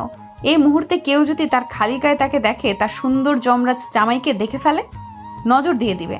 নিধি যে ইমরেতের মুখ থেকে বোতল নিয়ে নিল। ইমরেত কিছু বলল না। ইমরেতের সামনে ঢক ঢক করে পানি খেয়ে ফেলল নিধি। আপনি যে রূপবান তা দেখানো লাগবে সবাইকে। নিধির কড়া প্রশ্ন। নিধির এমন প্রশ্নে ইমরেত ভরকে যে হাসি পেলেও নিজেকে কন্ট্রোল করে। নিধিকে অ্যাভয়েড করে উপরে যাচ্ছিল। ইমরেতের অ্যাভয়েডনেস দেখে নিধির মাথা খারাপ হয়ে গেল। ইমরেত যাওয়ার জন্য পা বাড়ালে নিধি ইমরেতের হাত টেনে ধরে সামনে আনলো। এত শক্তি কই পাইল এই মেয়ে? এত দুর্বল দেখলাম তাও। ইমরেত নিজে নিজেই বলল। উত্তর না দিয়ে কই যান? নিধি রেগে বলল। I am not interested. Imret বলল। নিধির কর্মকাণ্ড দেখে ইমরেতের হাসি পাচ্ছে, কিন্তু সে দেখতে চায় নিধি কি করে। কি বললি? নিধি রেগে বলল। নিধির মুখে তুই ডাক শুনে ইমরেতের চোখ কপালে, সে অন্তত এটা আশা করে নাই। নিধি রেগে ইমরেতকে কাছে টানে। ইমরেতের চুল মুঠো করে মুখের কাছে যেয়ে তার ঠোঁটে ঠোঁট ডুবিয়ে দিল। আকস্মিকভাবে ইমরেতের চোখ আলুর মতন হয়ে গেছে। সে ভাবতে পারে না নিধি এমন কিছু করবে। এদিকে নিধি তার চুল টেনে ঘাটটাকে টেনে ধরে চুমু খেয়ে যাচ্ছে। বেশ কিছুক্ষণ নিধি চুমু খাচ্ছে তার ঠোঁটে, কামড়ও দিয়েছে। ইমরেতেরও আর কন্ট্রোল পসিবল হচ্ছে না। নিধি সরতে যাবে তার আগে ইমরেত তাকে দেওয়ালে চেপে ধরে কেমন তৃষ্ণাতুর হয়ে চুমু খেতে আরম্ভ করলো। প্রথম বুকে নিধির নখের দাগও বসলো কয়েকটা। নিধি কোমর জুড়ে ইমরেতের হাত খেলা করছে। নিধি শ্বাস নিতে পারছে না, কিন্তু ইমরেত ছাড়ছেও না। এদিকে আধ ঘন্টা পর ইমরেত ছাড়লো নিধিকে। একে অপরের বুকের সাথে লেগে আছে তারা, হাঁপাচ্ছে দুজনেই। ভালোবাসি আপনাকে খুব, কখনো ছেড়ে যাবেন না প্লিজ। এই বলে নিধি ইমরেতকে জড়িয়ে ধরে কান্না করে দিল। ইমরেতের বুকে নিধি হেলান দিয়ে আছে। দুজন এখনো কিচেনে। নিধি ছাড়ছে না আজ ইমরেতকে। ইমরেত উঠার নাম নিলেই নিধি ভ্যাভা করে উঠছে একটু পর পর। কোন পিচ্চি মেয়ের পাল্লায় পড়ল সে? কিন্তু নিধির এরকম বাচ্চাপনা দেখে ইমরেত ফিদা হয়েছিল। বেশ কিছুক্ষণ পর দেখলো নিধির সারা শব্দ নেই। তাকিয়ে দেখলো, সে দেখে নিধি ঘুমিয়ে পড়েছে হেলান দিয়ে। ইমরেত মুচকি হেসে কোলে করে নিধির রুমে এগোলো। নিধির রুমে নিধিকে শুইয়ে দিয়ে নিধির কপালে চুমু এঁকে দিয়ে বলল, ভালোবাসি। নিধির গায়ে কম্বল দিয়ে ইমরেত নিজের রুমে গেল। আজ তার অনেক শান্তি লাগছে। তার নিধিমণি তাকে ভালোবেসে ফেলেছে। কতটা দিন অপেক্ষায় ছিল এই দিনের। ইমরেত নিজের রুমে যেয়ে বালিশে মাথা দিয়ে চোখ বুঝল। নিধির হাসি মাখা ছবি ভেসে ওঠে। এই প্রতিবিম্ব দেখে ইমরেত মুচকি হেসে ঘুমের রাজ্যে পাড়ি জমালো। সকালবেলা নিধি ঘুম থেকে উঠে ফ্রেশ হয়ে নিচে আসতেই তার চোখ চড়ক গাছ। তার বাবা মা নিচে বসে হেসে হেসে কথা বলছে ইমরেত আর মেহবুব ভাইয়ের সাথে। আর মায়ের কোলে বসে মাহি কি যেন খাচ্ছে। বলে ডাকতেই তার মা তার দিকে হাসি দিল। আমার মা কত বড় হয়ে গেছে যে এখন বিয়ে দিতে হবে। নিধির মা এসে বলল। বিয়ের কথা শুনে সে অবাক। পরে সব বিস্তারিত আলোচনা শুনে বুঝল এই যমরাজ অর্থাৎ ইমরেত তার বাবা মাকে ডেকে এনে বিয়ের কথা তুলেছে। বিয়ের ডেটও ফিক্সড হয়ে গেল। ঘরোয়াভাবেই বিয়ে হবে। নিধির এক্সাম শেষে বড় করে অনুষ্ঠান হবে। ঘরোয়াভাবে বিয়ে হলেও কিছু টুকিটাকি কেনাকাটা তো করাই লাগে। স্মৃতির মন্তব্য, তাই তাদের সিদ্ধান্ত অনুযায়ী আজকে সন্ধে সবাই শপিংয়ে যাবে। ইমরেত নিধিকে একা ডাকলে নিধির শুধু মুখ ভেঙচি দিচ্ছে কখন থেকে। ইমরেত এবার রেগে সবার মনোযোগ ভাগ হইলে নিধির হাত ধরে পাশের রুমে ঢুকে দেওয়ালে চেপে ধরে ঠোঁটে কামড় দেয়। আউচ, আস্ত দানব। নিধি বলল, হ্যাঁ তোমারই তো, কোনো সমস্যা? ইমরেতের বাঁকা জবাব। নিধি আবার ভেঙচি দিল। এইবার নিধির ঠোঁট আঁকড়ে ধরে চুমু খেতে শুরু করলো। নিধিও কম যায় কিসে, নখ দিয়ে ডেবে দিচ্ছে ঘাড় তার। সন্ধেবেলা সবাই খুব শপিং করছে। মেহবুব আর ইমরেতের কাজ পড়ায় সাথে আসতে পারেনি তারা। নিধির জন্য লাল বেনারসি আর ইমরেতের জন্য সাদা ধবধবে পাঞ্জাবি। স্মৃতি গয়নাও কিনলো নিধির জন্য। শপিং শেষে রাত 10টার দিকে তারা মল থেকে বের হয়ে গাড়ির কাছে আসে। ড্রাইভার ব্যাগগুলো গাড়িতে তুলে সবাই দাঁড়িয়ে আছে। মাহি হুট করে বলল, মা, পুপি কই? স্মৃতি এই তো বলে দেখতে যেয়ে দেখে নিধি নাই। নিচে নিধির ব্যান্ড পড়ে আছে চুলের। হন্যে হয়ে খুঁজতে আরম্ভ করলো, কিন্তু পায় না। স্মৃতি আর নিধির মায়ের বুক কেমন করছে এসব দেখে। তারা আরেকবার গোটা শপিং মল দেখিয়ে এলো, কিন্তু পেল না। স্মৃতি তখন মেহবুবকে ফোন করে জানাতেই মেহবুব ইমরেতকে জানালো। ইমরেতের বুক ধক করে উঠল ভাইয়ের এমন কথা শুনতেই। ইমরেতকে বলার সে 1 সেকেন্ড দেরি না করে সাথে সাথে বাড়ি পৌঁছালো। বাকিরাও বাড়ি গেছে। নিধির মা বারবার অজ্ঞান হচ্ছে। নিধির বাবা কেমন জড়সড় হয়ে বসে আছে। ইমরেতের চোখ এত বেশি লাল যে মনে হচ্ছে রক্ত বের হবে। শপিং মলের আর রাস্তায় সিসিটিভি ফুটেজ আনলো। ল্যাপটপে বসে দেখছে সে। দেখতে পেল নিধিকে একদল ছেলে পেছন থেকে অনেকক্ষণ ধরে ফলো করছে। তারা যখন শপিং শেষে নিচে নামলো, সবাই সামনে, নিধি পেছনে দাঁড়িয়ে চুল খোপা করে ব্যান্ড দিতে যাবে। অমনি একটা গাড়ি এসে একটা লোক নেমে নিধির মুখ চেপে গাড়িতে নিয়ে চলে গেল। ব্যান্ড ওখানেই পড়ে রইল। আরে এটা রকি না, জমিদারের ছেলে? নিধির বাবা বলল, নিধির বাবা এমন আর্তনাদে ইমরেতের কাছে সব ঘটনা পানির মতো স্বচ্ছ। সব পুলিশ গোয়েন্দাকে জানানো হলো 1 ঘন্টার মধ্যে তার বউয়ের নিউজ চাই। নিধির মুখে হালকা পানি ছিটা পড়াতেই আধো আধো চোখ খুললে দেখলো চারপাশে বিভিন্ন বস্তা, তাকে চেয়ারে দড়ি দিয়ে বেঁধে রাখা হয়েছে। সামনে তাকালে বসে থাকা মানুষটিকে দেখে নিধির আত্মা শুকিয়ে গেছে। রকি বসে আছে সামনে। তুই কি ভেবেছিস আমারে বিয়ে না করে ওই বড়লোক ডাক্তারকে বিয়ে করবি, আর আমি বসে বসে আঙুল চুষব? তুই শুধু আমার। রকি বিশ্রী ভাবে নিধির দিকে তাকিয়ে বলল। নিধি ভয়ে কুকড়ে গেছে, চোখ দিয়ে পানি ঝরছে।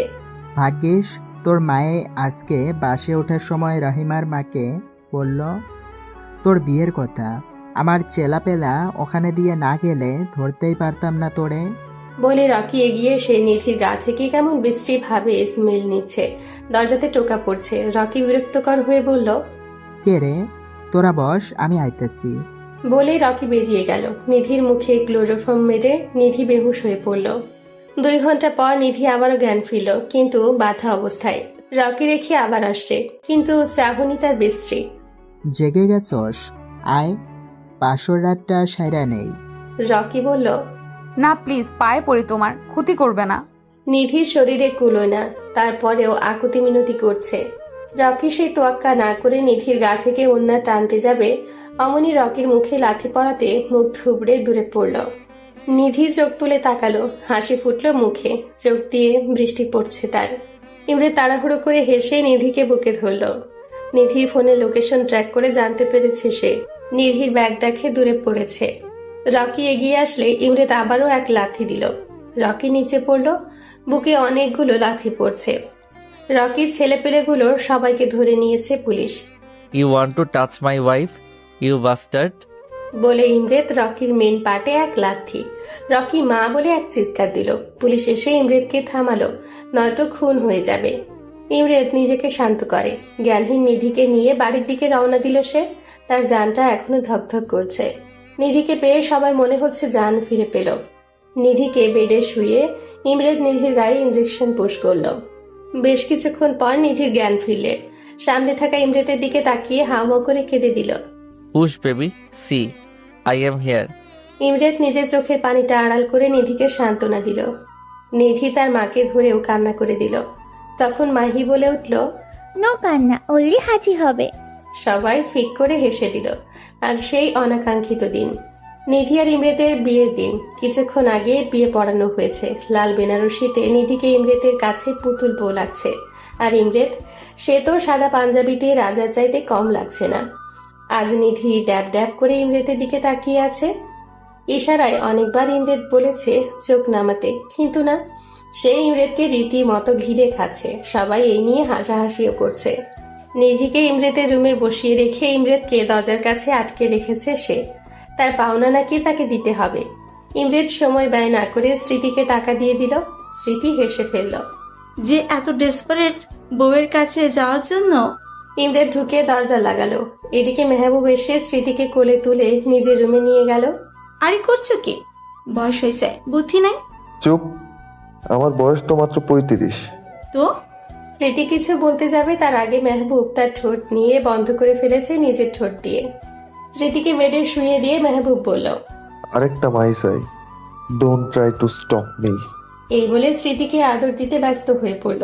স্মৃতিও কম কিসে, সেও মেহবুবকে দিচ্ছে ভালোবাসার চাদরে তারা দুজন। ইমরে দরজা লক করে কাছে আসতে নিধি বলে উঠল, এতক্ষণ লাগে আসতে? ইমরেত ভেবা চাকা খেয়ে গেল নিধির কথা শুনে। আমার গরম লাগে। নিধি বললে।